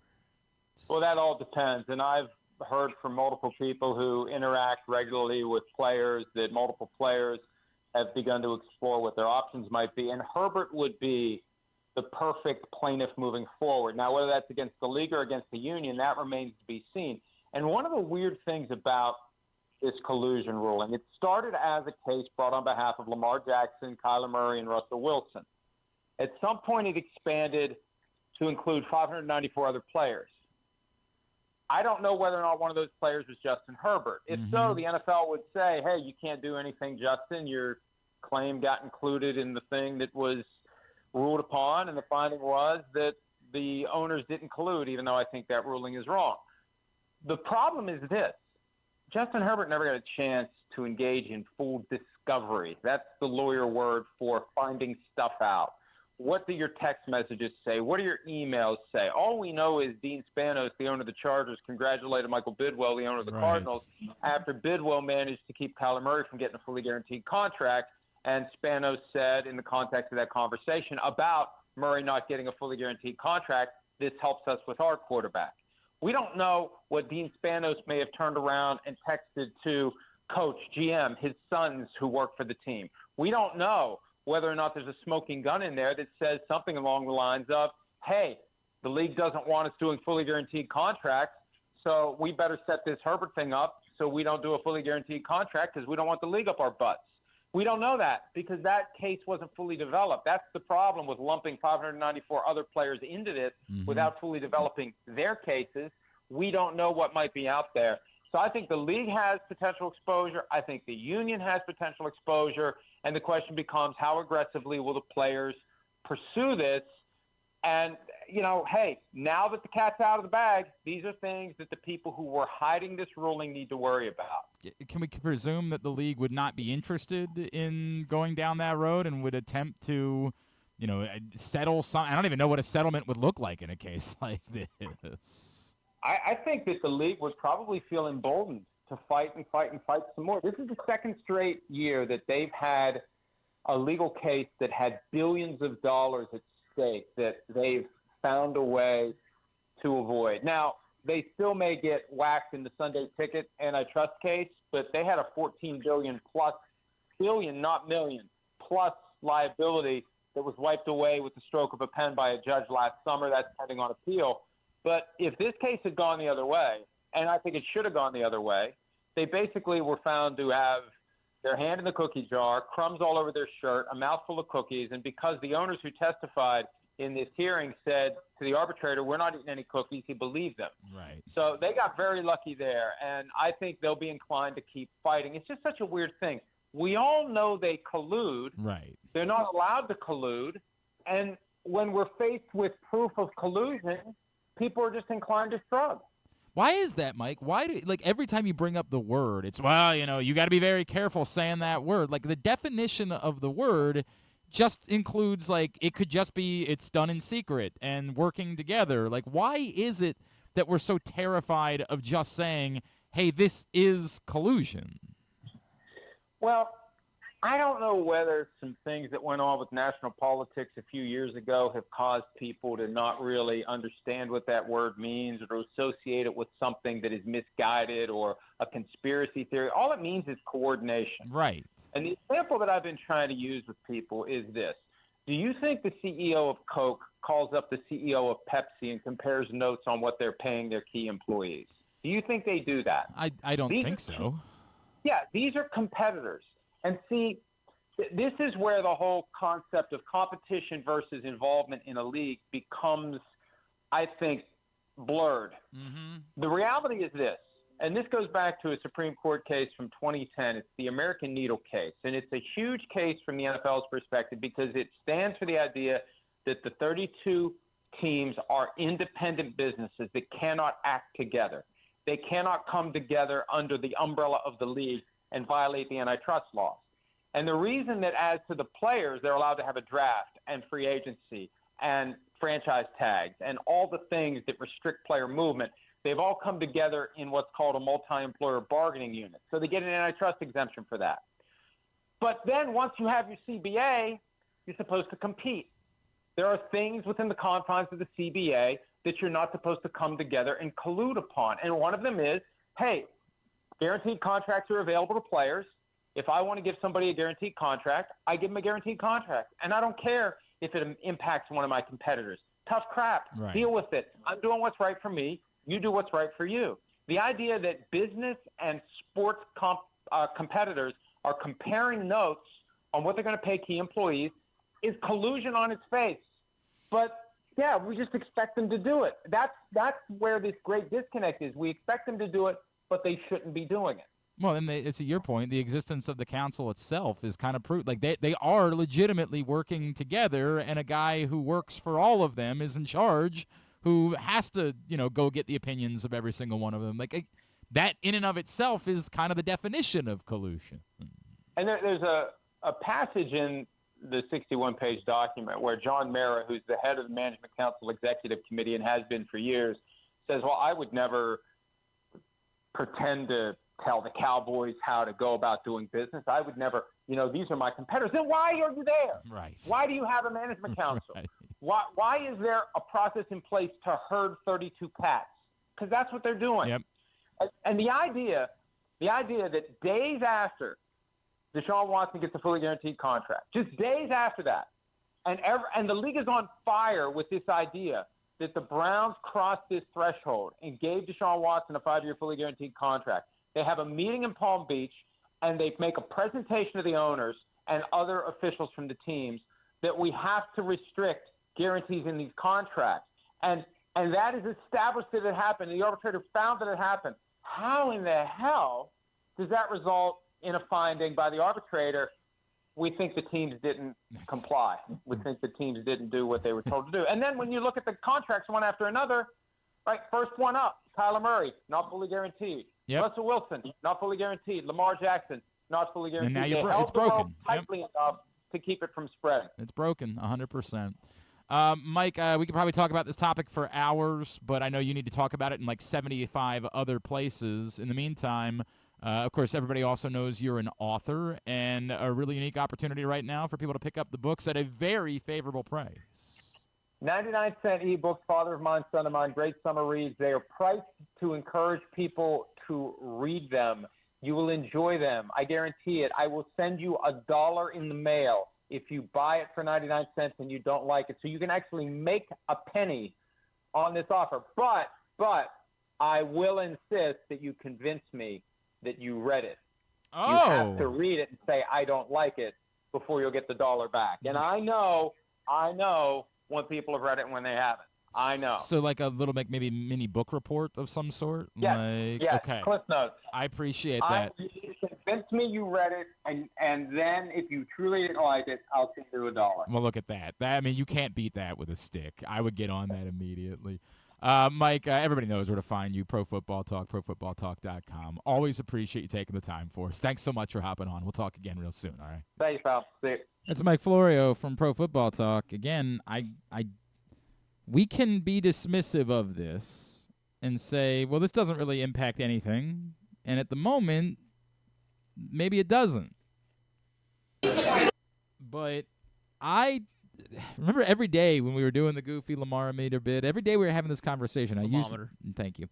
It's been a while. I used the term, I said, this is a seminal moment in football that's being disguised as a contract dispute. And that's because we had every reason to believe. And there was pushback, and Lamar tried to say, like, this wasn't about we now know it was 1,000% about fully guaranteed contracts. Now, we still don't know how much of that, to Mike Florio's point, was just Lamar Jackson saying, well, DeShaun Watson got it, so I want it. Or someone in Lamar's camp who had his ear saying, well, if DeShaun Watson got it, you should get it. You're better than DeShaun Watson. Or whether it was, I feel like it's my responsibility because I do have leverage, or I perceive that I have leverage, to attempt. I don't know how personal that fight is to Lamar Jackson, but Lamar can't pretend that he wasn't going after a fully guaranteed deal anymore. We now have it. It's fact. It's in the record. So the question becomes, why would it be different? To Mike Florio's point, the first thing the Ravens should do is throw out the biggest guaranteed deal, non-DeShaun Watson in football history. Like, you should try to do everything you can to see if you can throw so much money at him that you distract from the conversation about fully guaranteed. And maybe because the follow-up to DeShaun Watson has not been anyone else getting fully guaranteed deals, maybe Lamar and the rest of the players are like, hey, the system has been broken. We're getting mostly guaranteed deals. That's good enough. Or maybe the aftermath of this is the players do get pissed off. And Justin Herbert does say, no, I feel like I'm being colluded against. And I'm putting my foot in the ground. And Lamar Jackson has more leverage. More than, a player that's getting their second contract. He has more than he had the last time around, where the Ravens had the trump card the last time, right? Like, they could put the tag in place that didn't mean that, he couldn't go anywhere else. It meant that they could set the price. And if they set the price, if a team was willing to pay 2 first-round picks, the Ravens still had the option to say, nah, if you're willing to give them that contract, then we're not the bad guys. Right. If this was about collusion, and it turned out the Falcons were willing to offer Lamar Jackson a fully guaranteed deal and 2 first-round picks, and the Ravens could step in and say, how are you getting mad at us? The Falcons effed it up. We just wanted to keep our quarterback. They were the ones that offered the fully guaranteed deal, not us. This time around, the Ravens would be in hell. I mean, it's to Florio's point. There are some other creative things they can do cap-wise, and there's certain ways they can shift money without giving him a completely new deal. But one, Lamar Jackson has to be willing to play ball, right? And presumably they would, normally when you come to somebody and say, hey, we want to give you more money. Well, what do I have to do? Nothing. Typically, that person says yes. But you presumably want to get a deal done. You don't want to start getting closer to free agency with no tag in place. It behooves the Ravens not just for a cap figure reason, but because Lamar Jackson is still at an age and is not declining in any way that you would like to have him under contract. Because the closer you get to true free agency, and without the ability for them to put a tag on him next time around, that's what that is true free agency. The more appealing it might be. So I get to negotiate with everybody? There is no, they got to pay 2 first-round picks? They can just have me? Nah. I don't need to negotiate with you. So, am I sounding the alarm? To some extent, I am. And we'll talk about this with more educated people in the coming days. But, I think this could prove to be a really fascinating moment. And maybe Lamar Jackson doesn't care. Maybe there's a number. If you get to that number, he's not as interested in fully guaranteed. Again, because DeShaun Watson, post DeShaun Watson, no one else has gotten it. Or maybe he says, no, I still am really interested in that. And I'm going to get it. Because I've got the leverage. And we're going to see how hard that line is held. At a time where the NFL is now under scrutiny, and there will perhaps be more players that will be interested in pursuing legal options, we're going to see how hard that line is held. Really, really compelling thing. We don't have, I remember us throwing around the word collusion, especially after. It was obvious that it was collusion. It was comical. I think Drew's kind of soft-pedaling it now, but Drew would be in here you can't just say that.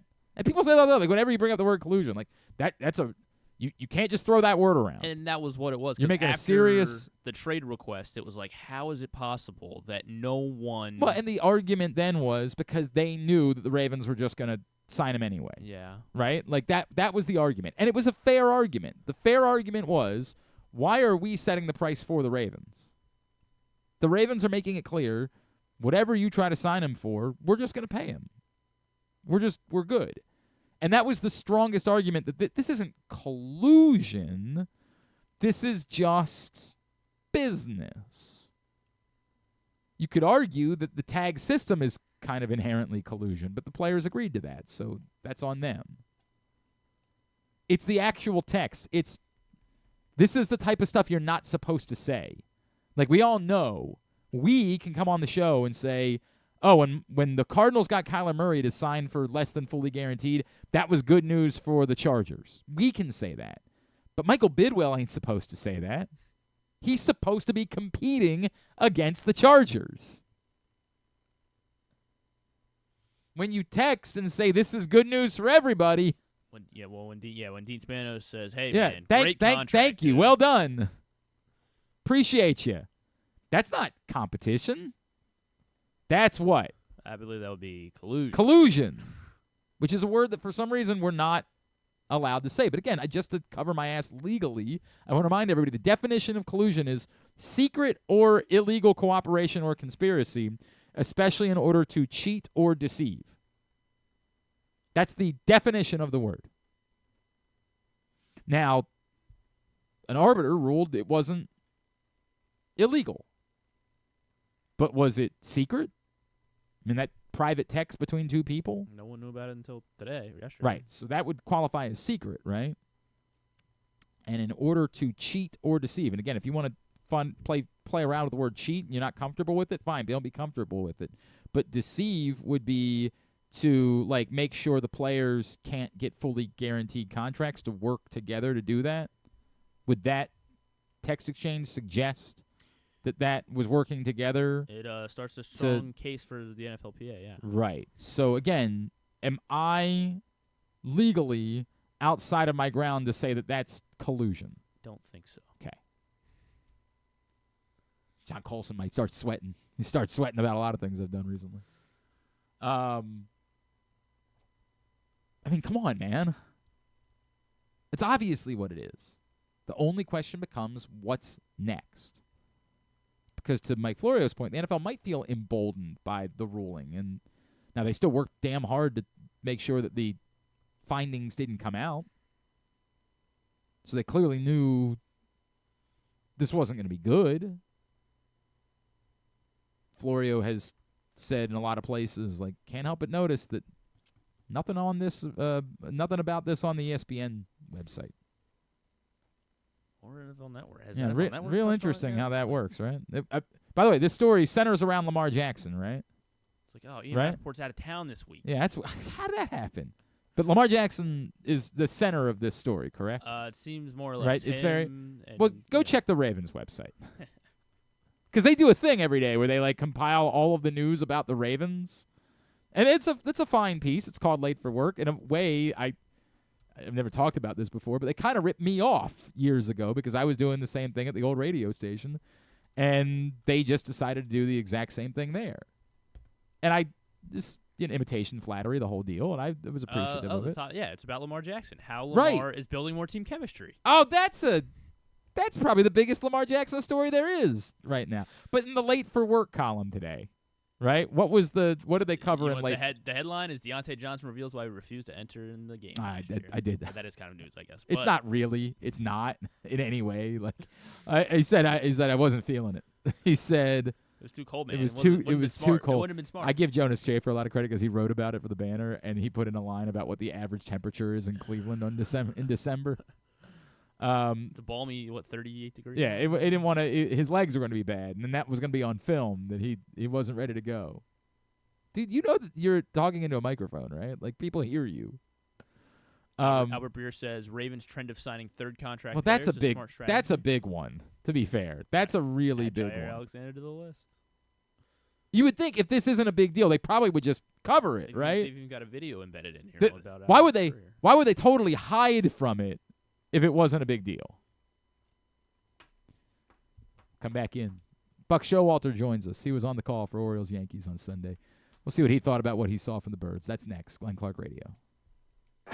Feeling sluggish, unfocused, or not like yourself? It could be low testosterone. At Game Day Men's Health, we specialize in testosterone replacement therapy to help men boost energy, improve mood, and regain confidence. Our treatments, including testosterone cypionate, are safe, natural, and tailored to fit your lifestyle with weekly injections or pellet therapy. Get started today with a free testosterone test and feel the difference. GameDayMen'sHealth.com. Game Day Men's Health, where men reclaim their game. Make the most out of every day in your Toyota RAV4. Available in hybrid or gas-only models. A RAV4 can get you where you want to go in style. Check out buyatoyota.com for deals on new RAV4s from your local Toyota dealer today. Need a trophy or award that's as unique as the achievement? Look no further than Crown Trophy. With locations in Owings Mills and Gaithersburg, they specialize in custom trophies, plaques, and medals for any occasion. From sports and academic awards to employee recognition and corporate gifts, visit crowntrophy.com today and let them help you create a lasting memory for your school, team, or business. Crown Trophy is a proud supporter of the Maryland Public Secondary Schools Athletic Association. crowntrophy.com.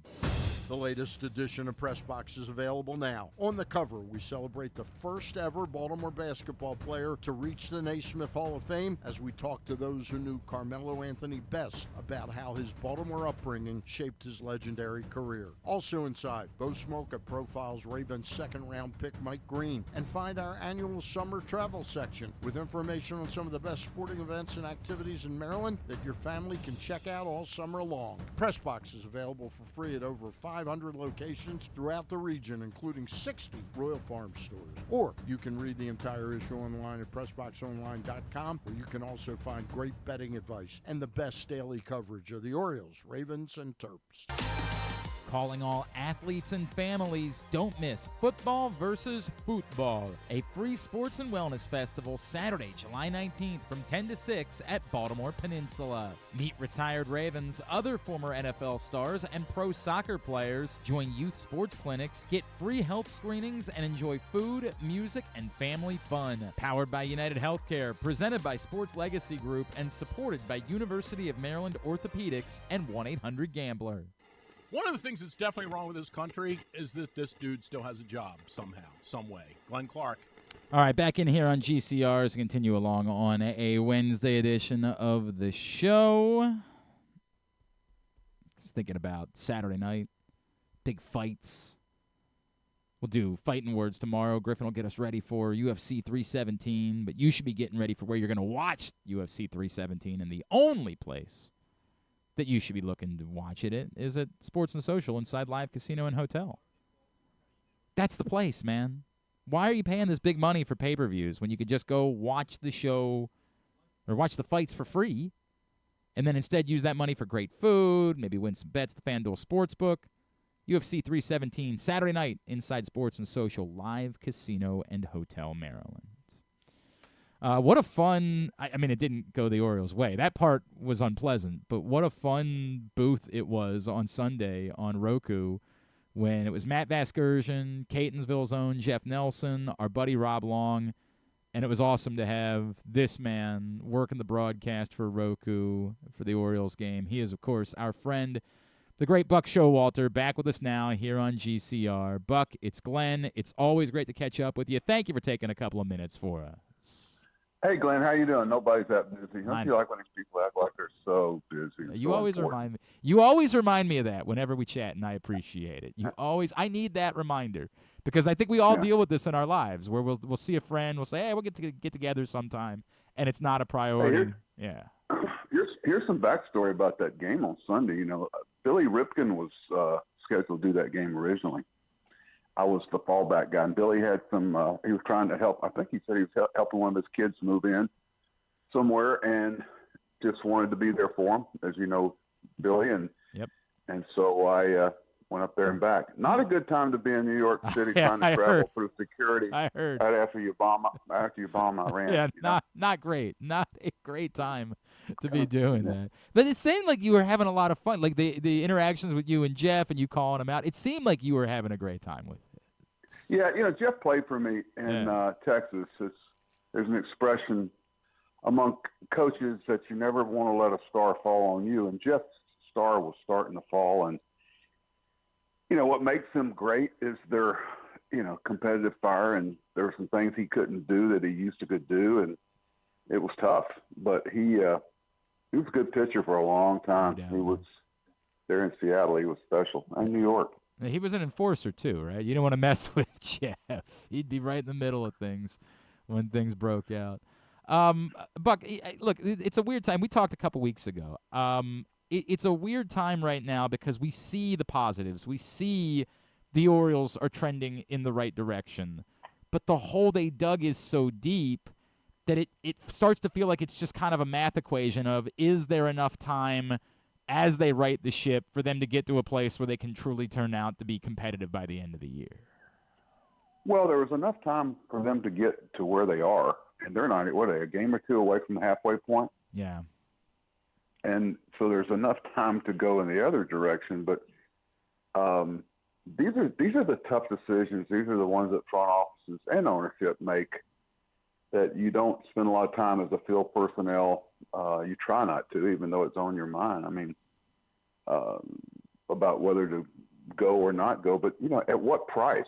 They're not going to come take the guy that you want them to trade for, unless you're going to get a problem back in return. So, I always ask myself, is the people we're talking about acquiring any better than the person we're going to get back from the IL?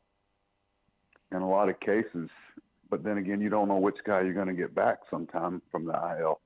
The wild cards made these decisions even tougher, the third wild card on front office people. So it's a decision that you're going to have to make behind the scenes. And what are you really getting back if you go the other direction? I've been on both sides of it, where you go for it and where you sell the farm. It's not pleasant. That's been a compelling conversation. But they're 7.5 games out of a wild card spot right now, right? And to the point, even if they're not extraordinary between now and the end of July, they could wake up on July 31st and be 5 games out. And you could argue they're right in it. But is a team that would be under 500 5 games out, it's not just to me, is it worth you acquiring players? Is it really worth not trading away your pending free agents, big picture-wise? You're hard-pressed to imagine a team in that circumstances being a team that really has a World Series type of run in them. Well, I know what it felt probably like to the fans. It's like one step forward, 2 steps back. One step, you think they're getting ready to get it rolling, and it just usually that's pitching. Usually the consistency is pitching, and that's the challenge. But I think Baltimore's a little different direction as far as like how many veteran contracts would they want to move that someone else wants. And they have good young players, but it's a long time ago, an old scout told me, you know what a prospect is? And I said, what? He goes, a prospect. Until they are an established contributing major league player, they're still a prospect. So I think sometimes the ability to say no is important as the ability to say yes. And so it may not be popular, but you're going to seek your level of baseball. Always plays. If you're good enough, you'll be there.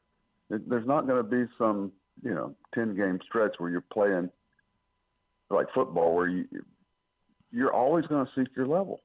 So I trust that. It's funny you use that phrase, Buck, and I think of you a lot in these circumstances. That game on Sunday, last night where the Orioles battle back from down 4-0, they take a 5-4 lead going into the 8th, and then they end up losing. And then the game last week where they blow an 8-0 lead against the Rays, we'll use this phrase, we'll say, well, they should have won those games. And I don't like that phrase because I find myself saying, well, there's a reason they didn't win those games. And to me, that's the smart. I'm not trying to pile on. I just don't think they're fully good enough as a complete team that you can just count on winning games like that. I think they I don't think it's bad luck. I think that's sort of a reflection of who you are as a team that you lose those types of games. Well, there's no expression. You are who you are. Yeah. And that's why sports has this great way in general of exposing weaknesses, especially in baseball. You just play too much. And when you try to sneak playing a bad defender on the field, that little white ball will find you. It will find that bad defender. You're trying to make a decision whether to play defense with a run lead in the 9th inning, and you decide not to. Just bet on it. The ball's going to be hit to that guy you didn't take out. There's so many. The game I did on Sunday, like Paul Goldschmidt pinch ran, and I'm going, I wonder if he's going to burn his DH and play Goldschmidt at first base in the 9th inning. And you knew the ball was going to be hit to the first baseman. Yep. But I was trying to make the point on the air is that when you have a guy who may even go to the Hall of Fame, perennial all-star, who's willing to come off the bench and pinch run in the 8th inning, when your best players play the game right. And that's what's so important for the Orioles with so many young players that, they're schooling their first year or two that they're playing the game right. Because, Manny talks about that now. I mean, he's turned into a veteran, solid presence out there in San Diego. We all know that he has some challenges early on. But, having a J.J. Hardy and an Adam Jones and a Wieters and a Markakis around him to kind of say, show the way. But you think about Goldschmidt and some of the veteran Aaron Judge, your best players have to play the game right, and he does play the game right. It's like I told Adam Jones early in Baltimore, if you don't play the game right, I'm just going to go back to Texas because I'm wasting my time. Because my best players have to play the game right. Otherwise, we can't bring up any young players. That's interesting. That's a really interesting way. Buck Showalter with us. Bringing up John Scope and Manny Machado and some of the other young kids, we couldn't have done it a little earlier in their career if we didn't have those type of people on our club. So you're traipsing another conversation we're having now, Buck, which is, and Buck Showalter is with us on GCR. With Adley Rutschman getting hurt, the Orioles have one of the top prospects in baseball who happens to be a catcher. His name is Samuel Basallo. And there's been a lot of conversation this week about the Orioles committing to Gary Sanchez, who is limited defensively as a catcher. And the response back is, well, if your concern is that Samuel Basayo is only ready as a bat, he's not ready as, defensively, the guy that you're playing isn't good defensively, why wouldn't you bring him up? Can you offer any insight about like how those decisions are made and when it is appropriate, when you know that someone is ready to get that call and be ready to come up and play? Well, first of all, nobody's that smart. Okay, everybody acts like they're some guru. That's what you miss sitting around in rooms and debating it. I mean, I know when I first went places and the people we brought in, the people that were there thought we hated each other. The way we argued points back and forth, you're passionate about it, what have you. Those guys, I used to have Brady Anderson would go down. I'd go, hey, do me a favor, go sit on John Scope for a week. Mm-hmm. Go sit on Manny for a week.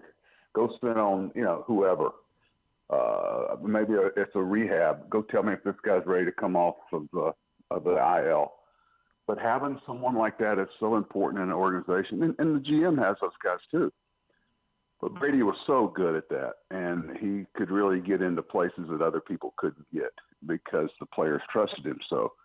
And the ability in an organization to be able to say, this guy's ready and this guy's not ready, and they're going to have some bumps on the up here. It's just, it's the biggest jump, Glenn, in professional sports, in sports in general, is the level of play in minor league baseball to the level of play in Major League Baseball. Right. Guys come out of the college football and play in the NFL right out of the chute. Heck, LeBron James comes out of high school and plays in the NBA.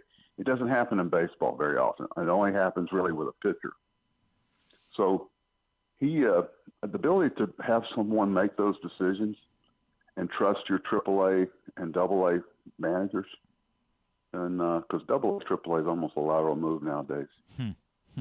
Yeah. So there's no secret sauce. There's no let me see that this guy did in the last week. It's just just be careful being a stat monger with that because it'll fool you. And on both sides of that, some guys actually prosper at the big league level a little more than they do in the minor league level. Pitchers around the plate more, the fields are better. You have to look at where they came from and what the challenges were there. Buck, I wonder what you make of you saw Dean Kramer on Sunday, and Dean Kramer is a veteran. He's an established major league pitcher. He's a guy that has constantly sort of been, I would almost say, moody, right? Like there's times where Dean Kramer looks phenomenal, and then there's times where Dean Kramer doesn't look like he can be in a rotation. And I know somebody might say, hey, that's him and a million other pitchers. But as you see him, and on Sunday you saw some of the best of what Dean Kramer has to offer, can you make sense of why he's never been able to kind of put it together consistently to be that reliable guy for the better part of a season? That's a good question. I was looking at that. He, that's the last holdover from all that purge of our roster in 2018, which is a story for another day. But I remember talking about he had a talented hand. Out of all the guys, it's easy to say now, all the guys we acquired, he was a guy that I circled. I said, okay, this one looks like a real prospect. You know what I mean? He looks like a guy that might be able to do impact up here.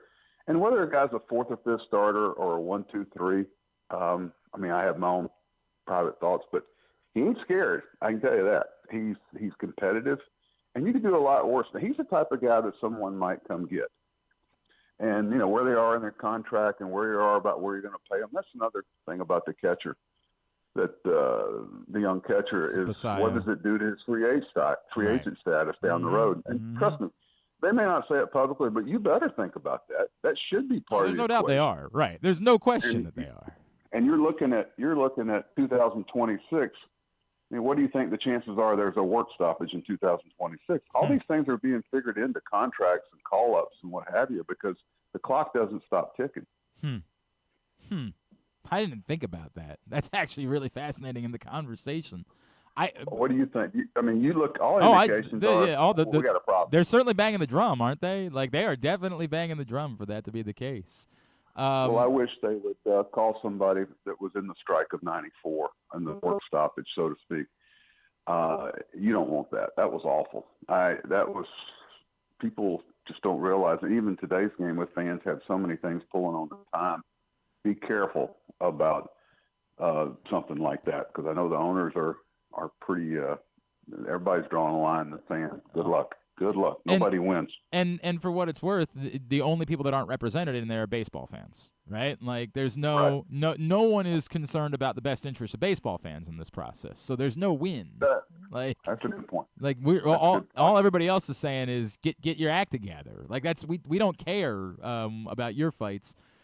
Just want to have baseball. That's the way that it works. Well, Glenn, how you remember where you were in certain points of your life. I remember walking home from school when JFK was assassinated, hearing about it, going by Mr. Stanton's TV shop and looking at it through the window. But I remember where, and nothing in the same importance, but in '94, when we had the best record in the American League, I remember being in my living room and my wife and I looking at each other, seeing Bud Selig come on the air and basically call off the season. I said, I can't believe they're going to do this. Did you really think it wasn't were you convinced they were going to get it solved in the 24th hour? Oh yeah. I just couldn't believe they were going to do this to baseball. But '95, the one thing that I will say is everybody was so mad at baseball and us, so to speak. The playoffs against Seattle in '95, I think, rekindled a lot of people coming back to the game. But there's so many things pulling on people's entertainment brain, so to speak, that be careful. Be careful. I agree wholeheartedly, and obviously '95 also had Cal breaking the record, and that was huge for the sport too. And so there were some wins there, but yeah, it's a great Are you gonna inflate? Are you gonna let guys use steroids again after this in order to try to get inflated home run totals to bring people back to baseball? Like what's the answer gonna be? We've got them inflated a little bit now. I think I probably made some people mad in New York the other day. I said, Judge is an unbelievable player, great player. I said, do you realize that Cal Raleigh has more home runs than him, that Cal Raleigh has more RBIs, that Cal Raleigh has more stolen bases? That's nuts. And that Cal Raleigh has done it in 10 less games. It's and insane, he's doing isn't it from the catching position, and he's doing it from a ballpark that's really hard to hit home runs in. I don't think that was a very good idea to do that in New York. Well, who cares what they think? Buck, you're one of ours now. We get you. That's the way that it works. You're on our side of things. To your point, though, are we not talking enough about what Cal Raleigh is doing? Like, we obviously. Without a doubt, we're not. Yeah. Okay, let's flip it. Judge is playing in Seattle, and Cal Raleigh's playing in New York. We talk about this as the greatest season we've ever seen. Right. Yeah. This would be talking about like hitting 70 home runs. Yeah. The context of this is absurd. To your point, that it's not the home run total itself is incredible. It's everything that goes along with it. It's that you're doing that as a catcher who can't play every day because you're a catcher. That's bonkers. Well, I'd be carrying 3 catchers. His butt would be DHing on the day he's not catching. That. Like you can't be having days off. It can't be. No. What do you think? We brought up Basayo. There's a lot made about the idea that moving forward, perhaps the Orioles have 2 catchers, and that Adley Rutschman. And it sounds great, right? But will that actually work? Can you have one guy catching and one guy DHing every night? Is that plausible? Well, you'd have to carry a 3rd catcher. Right. You would, and I think one of them will probably end up at first base if I was from the outside looking in, and what that allows you to do. When I look at their roster, and I think a lot of it's because of injury, that they're just so susceptible to left-handed pitching, and when you're depending on that many young left-handed hitters who are really completely. Haven't been completely proven in the big leagues, you're asking for trouble. And, you always look at your roster when you're constructing it. This is my lineup versus left-handed pitching. This is my lineup versus right-handed pitching. And because of injuries, they're not able to match up with left-handed pitching as well. And if your everyday players are left-handed hitters and they're 3 or 4 deep, that's going to be a challenge.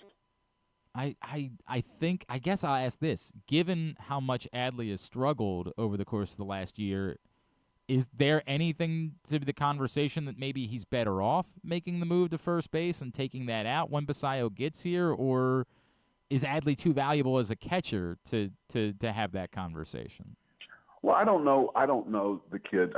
Give me a few days watching him catch in minor league, and I can answer that question. I'm not going to sit here and try to act like I know who's the better catcher, but I just think one of them will probably end up at first base when it's said and done, and it will give your manager some versatility. You're always going, who's the 3rd catcher? That's one of the things I like. I like the Yankee club better this year than last year. I just think there's versatility there. Guys play multiple positions. You can rotate the playing time around and not lose a level of play on the field. I just like their versatility. And the club that everybody's forgetting about that I think's laying in the weeds is Toronto. I think they're a pretty good club now.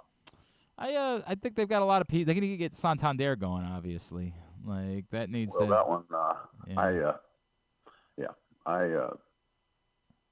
nobody called. We got him in Rule 5 draft. It's amazing to me that people that they don't make those phone calls like we used to find out about some things. The best information, Glenn, is call a guy that was fired or let go from that organization the year before. They'll sing like a canary. Yeah, right. It has a lot of things. But you want to know? You want to know how the sausage is made? I'm happy to tell you how the sausage is made at this point. That's Did you think that they overpaid for Santander when they got him? Because I'm a Santander fan. Like I love the guy. He took on an incredible leadership role the last couple of years. I like him. Yeah. But there's such a thing as make a good deal and then get out before you make a bad deal. And you never let a star fall on you. That was a great line by Gene Michael. And you want to be on the other side of it. Be a year early instead of a year late. All these cliches kind of fit. Yeah. Oh, I steal that one from you all the time. I'll wrap with this. How impressed have you been by Jackson Holliday? A guy that, it was bumpy for him when he came up a year ago, but has clearly settled in now and looks more and more like the guy we thought he was going to be. Well, first of all, this is going to sound crazy. You hear this a lot from old scouts especially. This guy's got a great face. When you just watch him and body language and, somebody says, how do you tell? How can you see that? Well, it's like sound. First time I heard John Scope hit, there was that clean click you listen for with hitters. And I go, who's that guy? That's John Scope. But I think he's got a lot of attributes. He's got a sincere face. I don't want to get too deep here, but I like his actions, I like the way he carries himself. We all know he's talented, but the other things that let you sustain thing over a long season, he brings that, and that's been fun to watch. He's got a good heart. I'd be excited if I had him on my side. Yeah, he's a hell of a player. What are you up to now? What's next? Actually, we're coming up towards the Baltimore area to be with my son and his family. Going to spend a little time up there, and might try to stick my head in the door when Adam Jones is getting inducted. I love that. And say hello. I haven't been back to that stadium since I left. I love that. Two things real quick. The first being you're picking the right time because it was, I think, 103 degrees yesterday in Baltimore. So a heck of a time for you to be getting here. But then, two, the last time, and I promise I'll wrap with this, the last time we talked. I know. You always remind me that you have the time, but I don't want to steal all of it from you. The last time we talked, it was a day before we lost Jim Henneman. And I know the reverence that you have for Jim, for people that only know like Jim as a writer, only know him as the guy that was present. Can you share some thoughts from when you arrived in Baltimore, maybe even before you were here in Baltimore, of what Jim meant not just to this town but to the entire sport? Jim was a guy that you would talk about a pure heart. He loved the Orioles, and he liked people that were ethical and moral, and Johnny Oates told me about him long before I got here. And, it's one of the greatest attributes I can pay somebody. His substance was his style. There wasn't some gruff demeanor. I'm going to try to act like this today, and I'm going to be the tough guy that asks, a very uncomfortable question. I think he had a lot of compassion and human spirit, and that's why people were so drawn to him. He was just a guy that you felt comfortable around. And believe me, he had a lot of backbone. He would stand up for what's right and wrong, but he did not suffer phonies well. Let's put it that way. The best, the absolute best, and cared for everybody that came into his path, and every single one of us was better. Well, he was a guy that watched the game. When he would ask a question after the game, and as I got, especially with the Mets, it was unbelievable to me, Glenn, what they didn't ask after games. And what happens is we got a lot of people that are required to do so many things during the game, typing in, trying to be first instead of right. Missing, yeah. And they don't watch the game. And I'll go, I can't believe they didn't ask about that play in the third inning that decided the game. Mm-hmm. It was like, the game against the Yankees they did Sunday, the play, the pickoff at second in the first inning yep. when they were getting ready to. Yep. That's a huge play, but nobody, because it's not sexy, nobody talks about it. Oh, it ends up changing. Obviously they scored a couple runs that inning, but that could have been you could have busted the game wide open at that point. Yep. And unfortunately it was Jackson Holiday. Well, of course, he comes off the back. It wasn't like he didn't beat it back or he was too far off or he slipped or something. It's just, that's another thing. These bags, I would make them more like they used to be instead of, these hard plastic bags that you can bounce off of. You want some I would make them with some give, like a bag, like an old, and I would put that second bag at first base like they do in college baseball. I think that's a great idea. I love that. I love that second bag. Did you watch? I assume you watched a good bit of the college. I know you're not an LSU guy, but so did you? I'm an SEC guy, and now with Texas and Oklahoma, it's a monster league. I knew somebody missed. They always try to separate the SEC teams so they're not playing each other in the College World Series final. Well, but then they all end up getting, basically there. I know Coastal made a run, but so in Game 1, the thing where the batter got hit by the pitch, but they reviewed it, and he dipped a little bit into getting hit by the pitch, and so they called it a strike. Yeah. What did you think of that? Well, first of all, it was probably a ball. But I'm sure it's a written rule that if you do it, it's an automatic strike. Now, if you talk to a pitcher, they think that's the greatest rule change ever. You know what happened? I'm going to say all over baseball, but mostly in the SEC, they went through a period for 2 years where coaches were teaching how to get hit by pitches, how to turn in anything there. And I think the rule was put in to keep all that from happening. I like that, Buck. Buck, to me, this is there's two things. I loved when we got rid of the neighborhood play, right? And like it shouldn't be you shouldn't be easier to get a double play. You're getting 2 outs out of it. We shouldn't make it easier. But I would add in, I get infuriated that we never call anyone out of base paths. It never happens ever in baseball. It's cartoonish. Well, they don't. Well, you're actually taught when you're running, say, from third to home and the ground ball's hit to the third baseman to run way over in the grass. It's legal. Right. And it shouldn't be. Exactly right. There should be a base path. It should exist. And this one, too. It's like, in spring training when you're teaching base run, you do teach base run in spring training. They ground ball to first base with a man on first, you're taught to run on the grass so that he can't throw to second base. Exactly right. You cut off that path 100%. We saw Kobe Mayo a couple weeks ago. It was actually pretty heady. Kobe Mayo was dead to rights in a rundown and tried to engage contact with the guy that was going to tag him in hopes to get a call. And everybody was saying, what the hell is Kobe Mayo doing? And the reality was, it was smart. He was trying to get a call. Like, he was going to be out either way. Yep, we've got this lane down the first baseline that you magically have to run in. Right, correct. That's the one. All right, well, let me ask you this. Do you think, I don't know, you like the automated strike zone? I am in favor of it. I am. I know. I am too. Okay. All right. Completely automated, not the review process. Then all these things you're worried about receiving skills with catchers. What's going to happen to all these guys that are in the big leagues because supposedly they can frame? They're out of a job. God, fire it into the sun, Buck. Fire pitch framing into the sun. May it never be something we talk about ever again in the history of time. I am. Talk to umpires sometimes. Umpires will tell you, I make my decision long before you catch it. Right. Yeah, I see where the ball is. Exactly right. Oh, God, what I wouldn't give to get rid of pitch framing entirely. Oh, what I wouldn't give for that. Somebody carved a really nice niche for themselves in that game. 100%. And then we could talk about down on one knee. Watch the where the wild pitches are.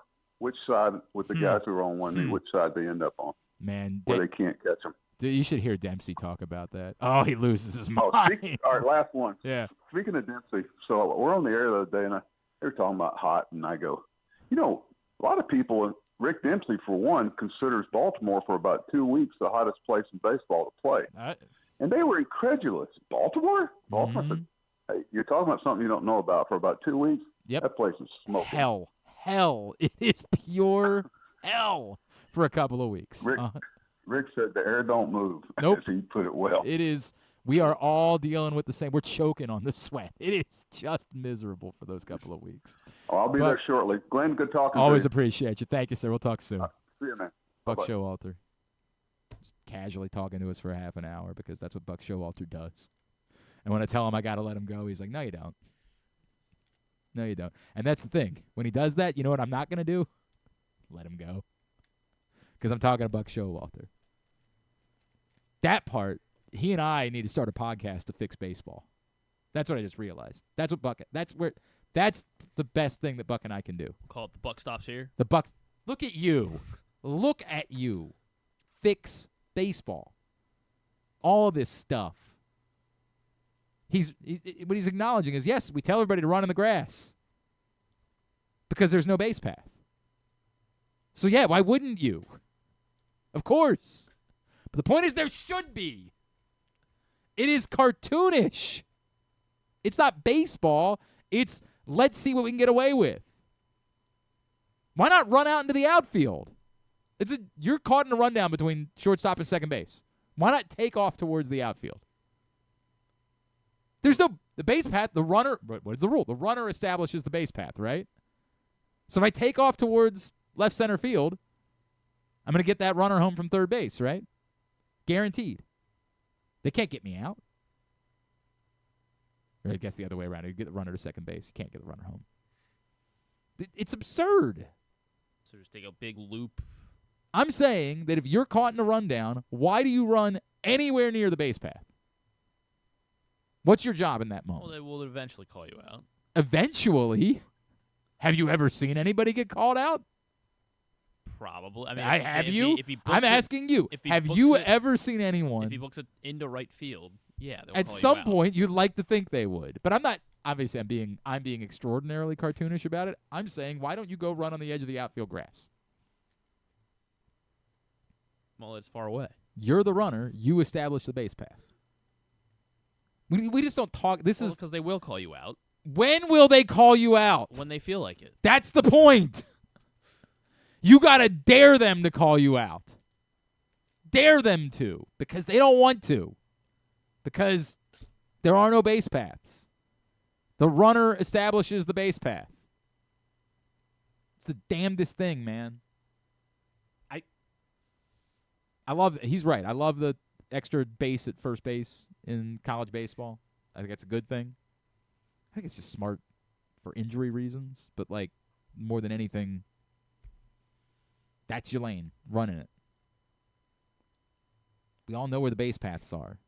We just don't have chalk lines down for the base paths. So because of that,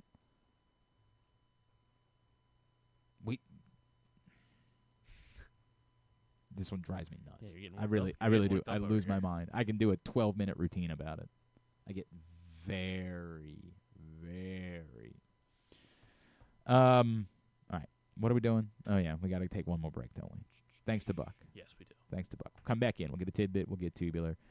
We will start to wind things down.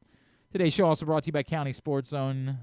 CountySports.zone is the website. It's proudly sponsored by your local Toyota dealer, buyatoyota.com. Everything you need to know about high school sports. Obviously, this is the off-season, but they will still keep you abreast of all of the news, coaching changes, and start getting you ready for football season, all at CountySports.zone, proudly sponsored by your local Toyota dealer, buyatoyota.com. Driving in Maryland? Did you know an Easy Pass from DriveEasyMD.com can save you time and money? Of course you did, because you are a thrifty driver. An antenna reads your Easy Pass transponder and automatically deducts the toll from your Easy Pass account. There, you just saved money with Easy Pass, all without slowing or receiving a notice in the mail. Well done, thrifty driver, well done. Get your Easy Pass at DriveEasyMD.com. Calling all athletes and families, don't miss Football versus Football, a free sports and wellness festival Saturday, July 19th from 10 to 6 at Baltimore Peninsula. Meet retired Ravens, other former NFL stars, and pro soccer players. Join youth sports clinics, get free health screenings, and enjoy food, music, and family fun. Powered by United Healthcare, presented by Sports Legacy Group, and supported by University of Maryland Orthopedics and 1-800-GAMBLER. Baltimore's Classic 5 golf courses make golf fun and affordable. All 5 local courses, Pine Ridge, Mount Pleasant, Forest Park, Carroll Park, and Clifton Park, are challenging and fun for players of all skill levels. Book your tee time today at classic5golf.com. Celebrate 60 years of America's favorite muscle car at Live Casino and win a new Ford Mustang. Earn entries daily and enjoy revved-up specials across our restaurants and bars all June. Cruise in Saturday, June 28th, and be one of 25 players to win cool trips, hot prizes, or a new Ford Mustang. Hit the gas at Live Casino at Arundel Mills. Must be 21. Please play responsibly. For help, visit mdgamblinghelp.org or call 1-800-GAMBLER. Gambling can be a fun and entertaining experience, but there are risks involved. If you're planning on betting on the game at the casino or on your phone or computer, know your limit, stay within it. Set a budget and a time to stop. Remember, gambling isn't a financial solution, and it doesn't mix well with alcohol or drugs. Know the risks and have a plan before you begin gambling. For free and confidential services, call 1-800-GAMBLER 24/7 or go to helpmygamblingproblem.org. The latest edition of Press Box is available now. On the cover, we celebrate the first ever Baltimore basketball player to reach the Naismith Hall of Fame as we talk to those who knew Carmelo Anthony best about how his Baltimore upbringing shaped his legendary career. Also inside, Bo Smoke profiles Ravens second-round pick Mike Green and find our annual summer travel section with information on some of the best sporting events and activities in Maryland that your family can check out all summer long. Press Box is available for free at over 500 locations throughout the region, including 60 Royal Farm stores. Or you can read the entire issue online at PressBoxOnline.com, where you can also find great betting advice and the best daily coverage of the Orioles, Ravens, and Terps. Feeling sluggish, unfocused, or not like yourself? It could be low testosterone. At Game Day Men's Health, we specialize in testosterone replacement therapy to help men boost energy, improve mood, and regain confidence. Our treatments, including testosterone cypionate, are safe, natural, and tailored to fit your lifestyle with weekly injections or pellet therapy. Get started today with a free testosterone test and feel the difference. GameDayMen'sHealth.com. Game Day Men's Health, where men reclaim their game. Contrary to what some people believe, I actually like this guy when he sleeps. Glenn Clark, talking sports. All right, did you hear about the real controversy from the College World Series? Did you hear about it? Yeah. They hate through. Oh, okay. They hate religious people. Oh, Not sure if you heard about that. The College World Series. College World Series. Probably the NCAA will not allow you to be religious. So he's trying to say that the NCAA hates God. It might be. You know how we know that? How do we know that? We know that because LSU's Derek Curiel, freshman of the year, big part of the championship team, he took to Instagram to let the world know that his walk-up song had been banned. Whoa. Banned from being used. Now, why, you ask, is that the case? I mean, it has to be inappropriate, like a lot of F-bombs he says maybe. The reason kind why of like is because somebody asked him, is it true that the NCAA would not let you use your walk-up song because it was a Christian song? And he responded on Instagram by saying, yes, sadly. Well, there you have it. NCAA hates religious people. Wow. Hates God, hates faith. And you know what? It's time.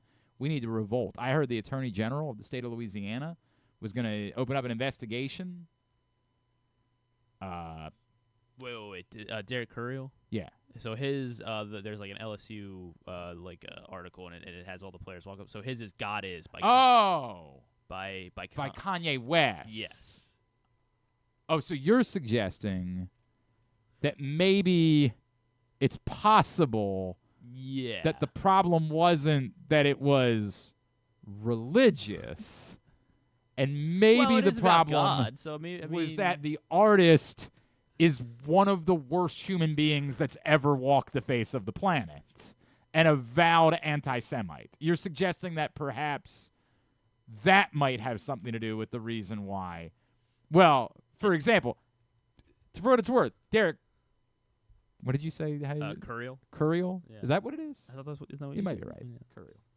What did you say at first? I don't remember. Curiel? Curiel, maybe? Oh, I don't know. I don't know. To me, it looks like Curiel. I was actually watching, too, and I just had forgotten.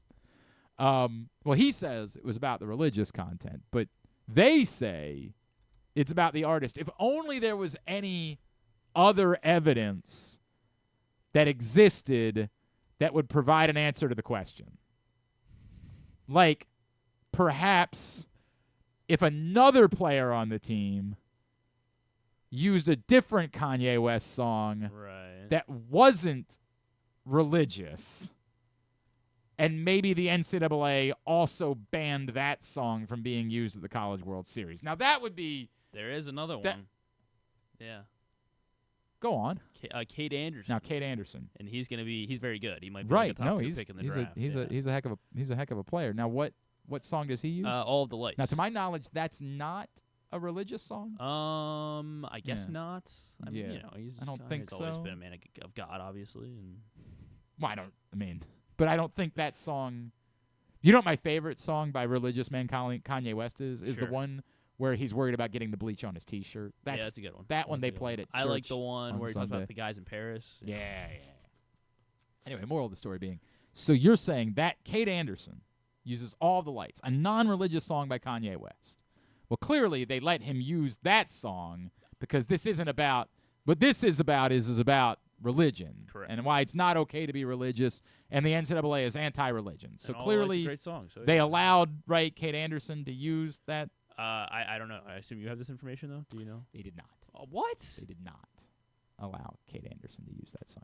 Now, I got to give our guy Ben McDonald credit because he at first was a little worked up about this on Twitter when he just was taking Derek Curiel's word for it. He blindly but side with the then upon getting the word that that might not actually be the case.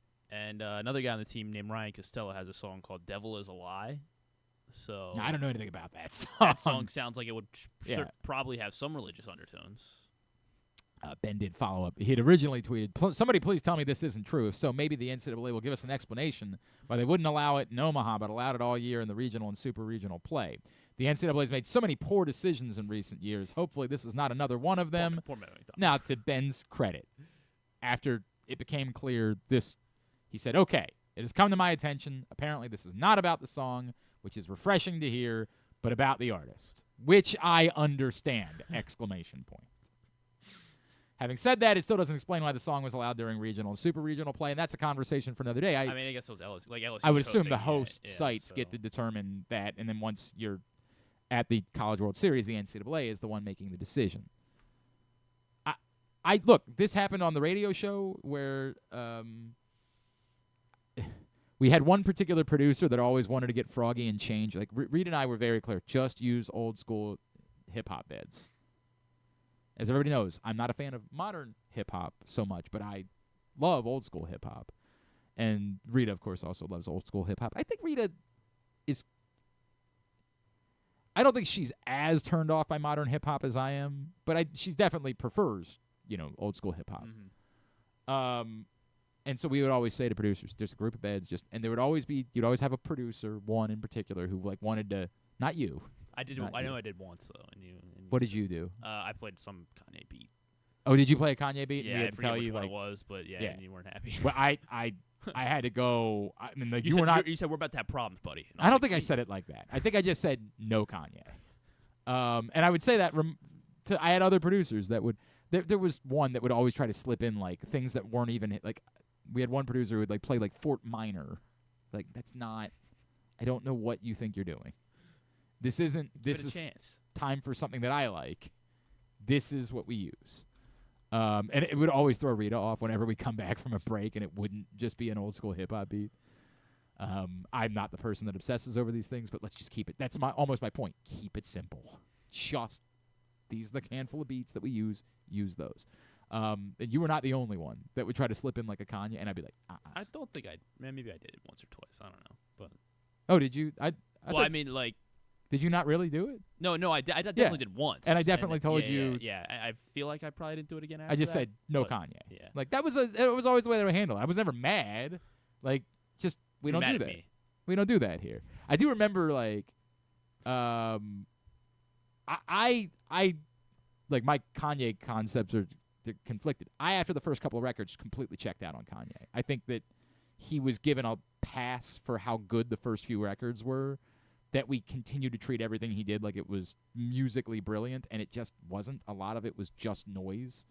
We did the same thing with Radiohead. Like, we have a problem with this, where when people make really good music, we then just assume that everything that they do is really good. I would make a Taylor Swift comparison here, but I don't think Taylor Swift's music was ever all that brilliant. It was just very popular. And so we lost any ability to criticize her, and like she made some really bad music. She's a genius. Yeah, she made some. Bad is unfair. Just melodic, blah. Yeah, I get it. You're jealous. You wish you were dating Travis Kelce. That's exactly what it is. I do love Travis Kelce. God, I wanted to hate Travis Kelce, but like, and maybe I can learn to from. I over the last year, yeah. Yeah, but like he just always seems so like that. That really is the only thing that I have. Like, is maybe the AFC Championship game proves that he's not a good guy. But like everything up to then, he just seemed like a fun type of guy that you would want to hang out with. Like that was all that you got from Travis Kelce. But yes, like I'm not. I was a little bit, but I didn't know then that Kanye West was also, again, one of the worst human beings on the face of the planet, and so. That made it easier for me. Like, the fact that I know that there were people that were conflicted, like, even as Kanye West, they were like, I just really like his music. I'm like, well, I stopped liking his music a long time ago, so this is a little bit easier for me than it is for everybody else. Yeah, have fun. No, again, it was just about the music then for me. But yes, that's the reason. And so I know we live in a society where we, like, outrage is what we want outrage. We want something to be outraged about. That's the way that it goes. If I say the same thing. I won't be ambiguous about this. Everybody loves, Maryland fans love Rock and Roll Part 2, right? Like, they think it's great. I do not. Because Gary Glitter is one of the worst human beings ever. And you can create a new tradition. If the tradition was based around an R. Kelly song, would we be doing it? Or are we just counting on the fact that people don't really do their homework to know why Gary Glitter is vile? We know with R. Kelly, so most people know. Although I tell you, I go to Monday Night Trivia. She still plays the Ignition remix quite frequently. I'm like, what are you doing there? It shouldn't be hard for us to give up certain things. It shouldn't be hard to say, we just don't need to do that. We don't need to. It'll be okay. Trust me, I like the Ignition, the remix to Ignition as much as everybody else did. I don't need to. I just don't need to. There's something else I can do with my time. I don't need to defend it. I don't need to share it. I can just say, anytime you play that song, somebody close to R. Kelly has profited from it. I'd rather not. It doesn't make me a hero. It just seems like something that'd be easy for us to say we don't need to do that. And for the NCAA, it's easy for them to say, we don't need to play Kanye West. Good. I didn't need us to play it on 105.7 when I was over there. I think the NCAA is right to say we don't need to do that. Lots of other. If you just want a religious song, you can pick another religious song. There's lots of presumably unproblematic religious artists that you can pick from. Just not that one. That doesn't seem like it's all that hard. And maybe Derek Curiel was not aware of that. Like, maybe he really did think that was the case. Or maybe he's part of kind of the outrage machine where he, like, was told, hey, man, we just don't play Kanye West. And he wanted people to be outraged. He thought like he was being a soldier for his religion or something like that. Maybe that's the case. But usually there's a much easier explanation than that. Things aren't usually as exciting or outrageous as we want them to be.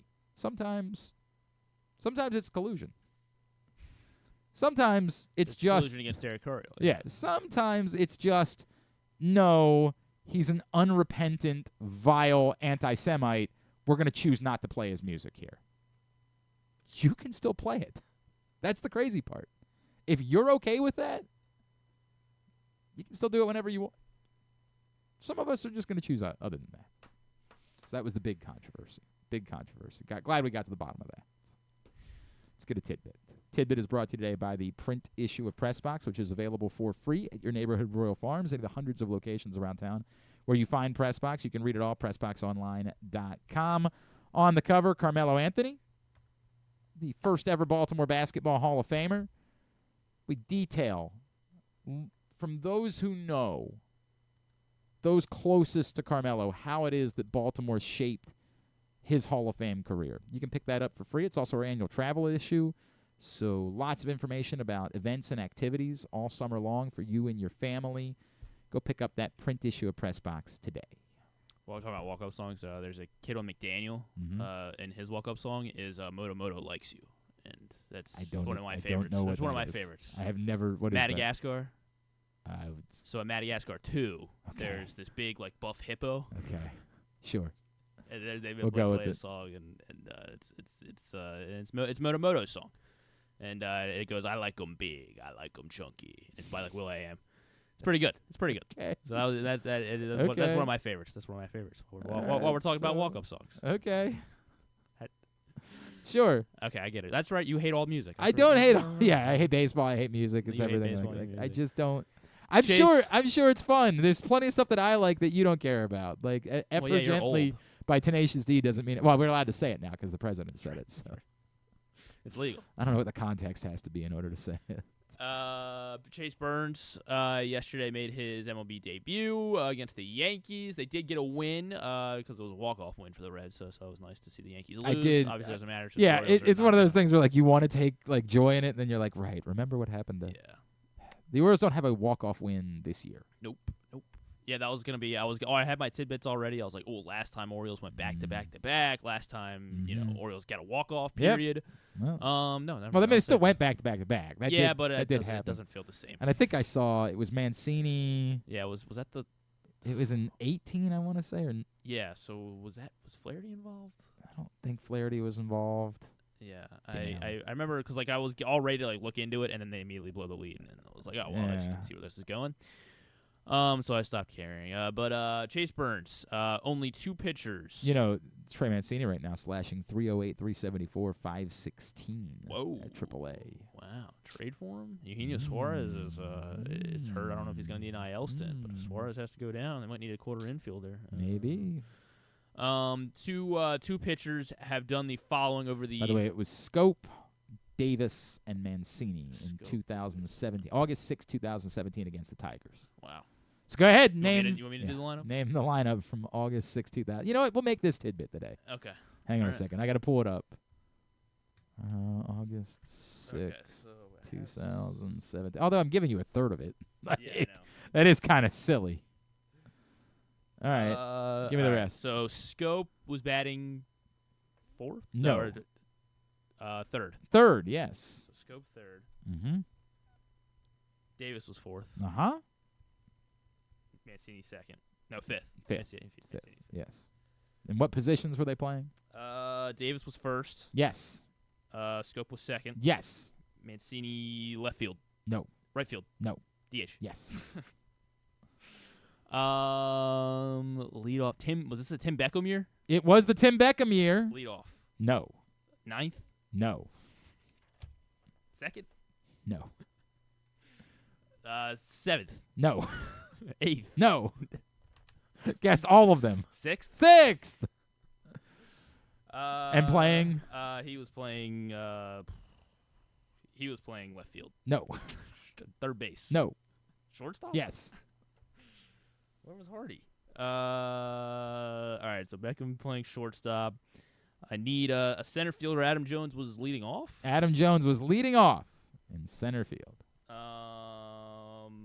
All right, so Adam Jones. I got my Mancini had a big game. Mancini was 3 for 4 this day with that solo home run. Who was batting 2nd? Who was batting second? I'll go Matt Wieters batting 7th. Matt Wieters was not in the lineup. Oh, geez. So who the heck was catching? What does that mean? Caleb Joseph was catching. Caleb Joseph, 1 for 4 this particular day. Batting 8th. Batting 8th.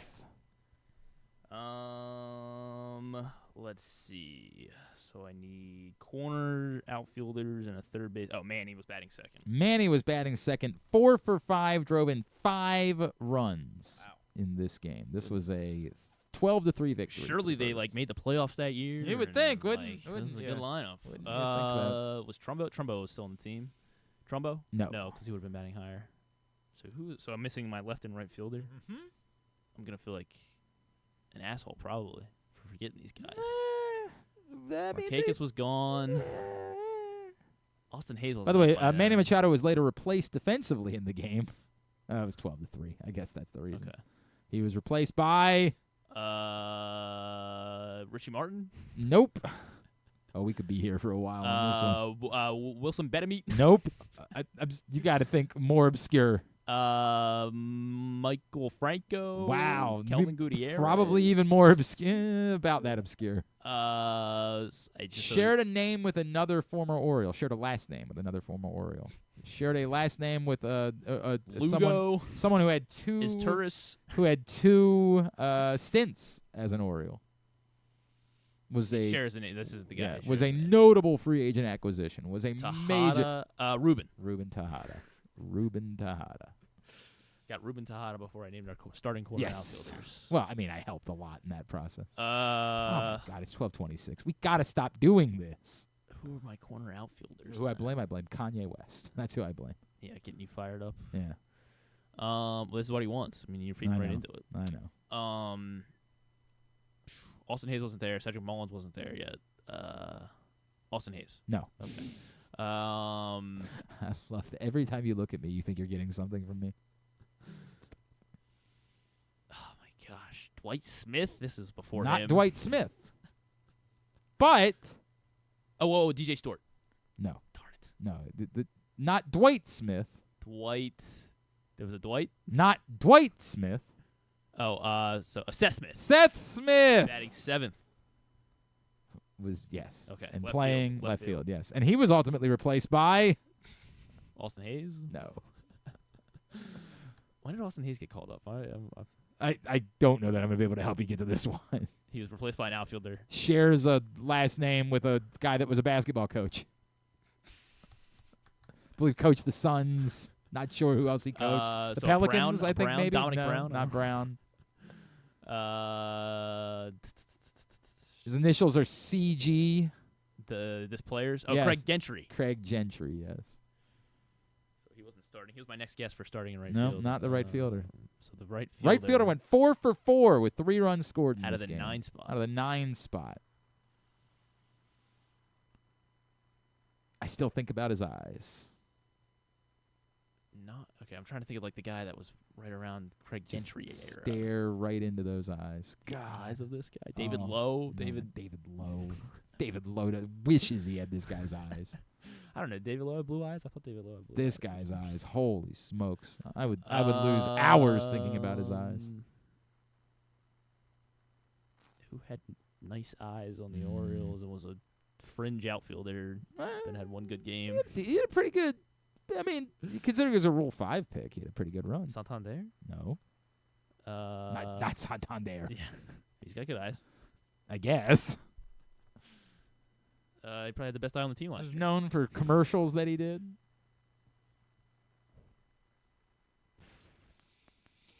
He was the spokesperson for a company that's looking for a spokesperson right now.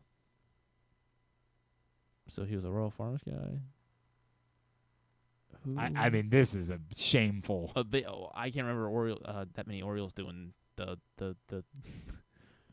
with great eyes and spokesperson for Royal Farms. Danny Valencia? Oh my God! They're screaming at their radios right now. They'll probably listen on the radio. Rofo 2017. Yeah. Commercial must have been. It wasn't Haloti Nada. He didn't play right field. Did you he? know, you're right about that. It wasn't Haloti Nada. Pat Ricard wasn't here yet.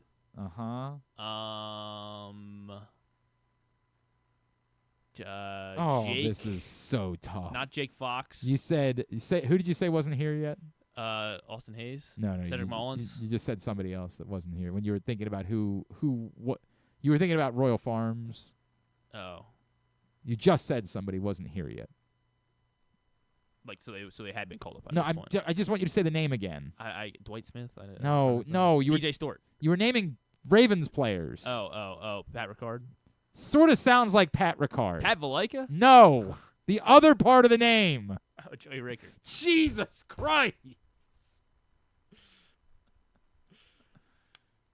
Joey Rickard. You're right. He did have good eyes. Did he? My sister always said she had a crush on him. Why wouldn't she? I had a crush on him. Look at him. I just stare in those eyes. And the starting pitcher must have been Chris Tillman. No. Was Wei Yin Chen? Wei Yin Chen was gone. Oh God, can we please move on? It's 12:30. We gotta go. It was 2017. The starting pitcher was stuff to Jason do, man. Hamill. This is not the way that we grow the show. Jason Hamill. This ain't it, Chief. It wasn't Jason Hamill. It's not Jason Hamill. Because it was this was before Matt Harvey. Ubaldo. Ubaldo. Well done. Ubaldo Now threw let's get. Hopefully yours will still work. I got tomorrow. more. No. Tubular. Okay, everybody, it's going to be quick today.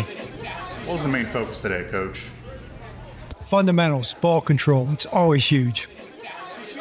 Any early thoughts on the competition this year? Well, look, this is the best of the best players in the world. It's going to be an amazing tournament. Tournament? Yeah, the BMW Championship at Caves Valley. What are you guys talking about? All they ever ask me about is football. All right, here's what's coming up. Rubber match. Go get 'em, boys. Jacob DeGrom. Pretty long too on that. What? I think that one would have taken you pretty long too. It would definitely take me a very long time. But if you would have told me he has dreamy eyes and was a spokesperson for Royal Farms, I would have come up with Joey Rickard. Which apparently I didn't remember. So. Jeez. Masson. Probably wouldn't be able to give you those hints. It's rough. I would have said something like, "Yeah, I went to the Giants after this." Yeah. Well, if you said dreamy eyes, I would have stopped. Masson, Rangers, Orioles, 6:35. Jacob DeGrom, Brandon Young. Let's go. Go get him. Go get him, boys. I'm excited to see DeGrom tonight. ABC and ESPN for round 1 of the NBA draft at 8 o'clock. Think I'll see a no-hitter tonight? It's totally possible. We will find out the fate of Derek Queen this evening. Masson 2, Nationals, Padres 4:10, MLB Network, Pirates, Brewers 2:10, Yankees, Reds 7:10, Marlins, Giants late. MLB TV, the free game is Mariners, Twins at 7:40. Monumental for Sun, Aces. No, that's not on Monumental. That's on NBA TV. They're also doing a free game with Paul Skeens versus Jacob Mizorowski. So. They're doing 2 free games today? Yeah, or unless they changed it. Maybe they changed the free game when they saw the pitching matchup. It might be the only one. Yeah, but it's Skeens versus Mizorowski. All right, then. We'll try to update that. NBA TV, Suns, Aces at 10 o'clock. TNT and True TV for the Club World Cup, Inter and River Plate at 9 o'clock. DAZN has Borussia Dortmund and Ulsan HD at 3. Mamelodi Sundowns and Fluminense at 3. This is a real thing. Ura Red Diamonds and Monterrey at 9 o'clock. The MLS is playing tonight. You can watch some of it on Apple TV. Nobody cares. TBS AW Dynamite at 8 o'clock. Aren't some of the MLS teams in the Club Yeah, World it's Cup? I don't. Unless they want to pay me again, unless they want to hire me, I'm not going to bother to follow. The latest mock draft I saw had Derek Queen going, I think, 9th or that's what Drew was hot and and then I bothered think about. one had 11th or 12th. And they had Ace Bailey falling to the Wizards at 6.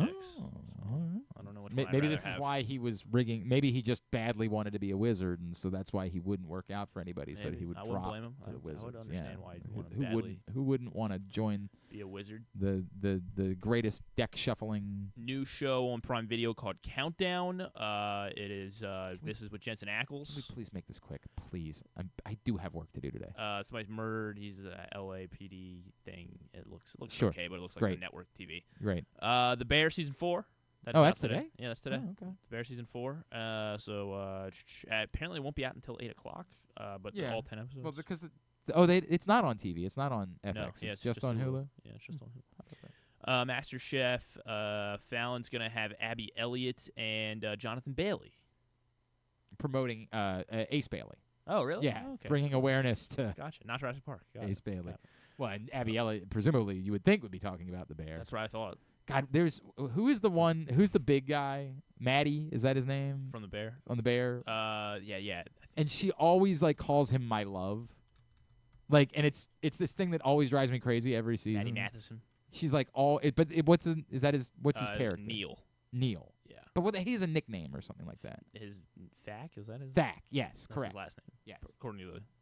So they, like, every time she addresses him, like, he'll come in with a problem. And what's her name? Sugar? Is that what her name is? Yeah.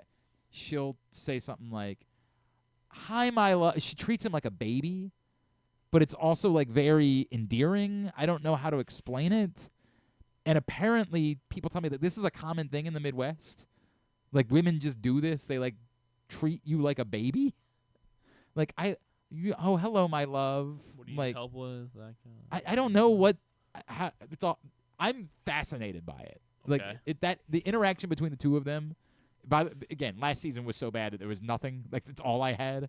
But that interaction is fascinating because apparently there is something very Midwestern. There's a very Midwestern quality to that, so that fascinates me. Anything? Yeah, there was a few others. I do love Abby Elliott. She's Season 2 awesome. finale. I know you're upset. It's coming to a close. Season 2 finale of Raid the Cage on CBS tonight. I wasn't able to watch season 2 because I might have missed the plot of season 1. So probably just never get caught up. Nick Holt and David Cornsweet will be on Kimmel, which again guest hosted by Diego Luna. Don't know who either of them are. Well, you should know who Nicholas Holt is. He was in The Menu. He was in Nosferatu. Among other things. I like him. Okay. He's Lex Luthor in Superman. all right. And then David Cornsweet is Superman. How many of these Superman movies are we going to do? And This one looks good, although, again, I've never heard of the only thing I knew David Cornsweet from, he was the antagonist in Twisters. No, I didn't watch Twisters. You need to watch it. You should probably, whatever you're lot busy of with other today, people have you need to watch Twisters. A lot of other people have suggested I don't need to watch Twisters. Like who? Lots of folks. So you're going to draw the line on Poker Face and Well, Twisters. I'd be willing to watch Twisters. I've started season 2 of Poker Face. Cynthia Erivo is guest stars Great. in the first episode. Good for her. She's phenomenal. I hope that they have a lot of fun. I'll never know. We did. I'll never know. We did. It'll be you guys and not me. Sorry. They lost me. I don't think I like you. Okay. I can make peace with that. I can get on with my day, despite the fact that you've decided that the moment for you is that I won't continue to watch Poker Face because it's a terrible this is a much television needed break show. I got coming up next Yeah. week. Terrible show. Anything else? No, that's it. All right. Griffin's got that 6 weeks of vacation coming up. Yeah, that's right. Thanks, everybody at Pressbox. That's what I should make it. Or thanks today, I guess. It feels like it.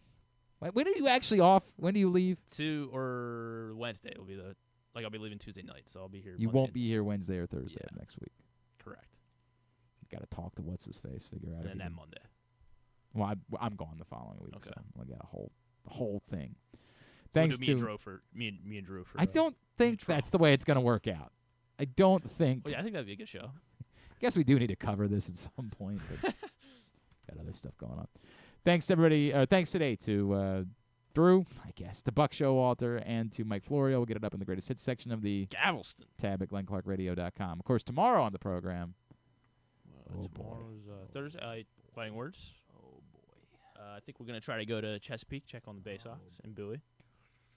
Thanks everybody at Pressbox, all of our great sponsors and partners, And including we'll talk about an Orioles series win. Yeah, the Maryland 5-Star, Game Day Men's Health, Live Casino and Hotel Maryland, BMW Championship, Crown Trophy, Easy Pass, Baltimore's Classic 5 Golf Courses, HelpMyGamblingProblem.org, the Costa Sin, Maryland Sports, your local Toyota dealers, buyatoyota.com. Thanks to Griffin at Griffin_Bass. Follow us Twitter, Instagram, and TikTok at Glenn Clark Radio. Have a great Wednesday evening. Go Birds. That's right. Go get 'em. Duke sucks.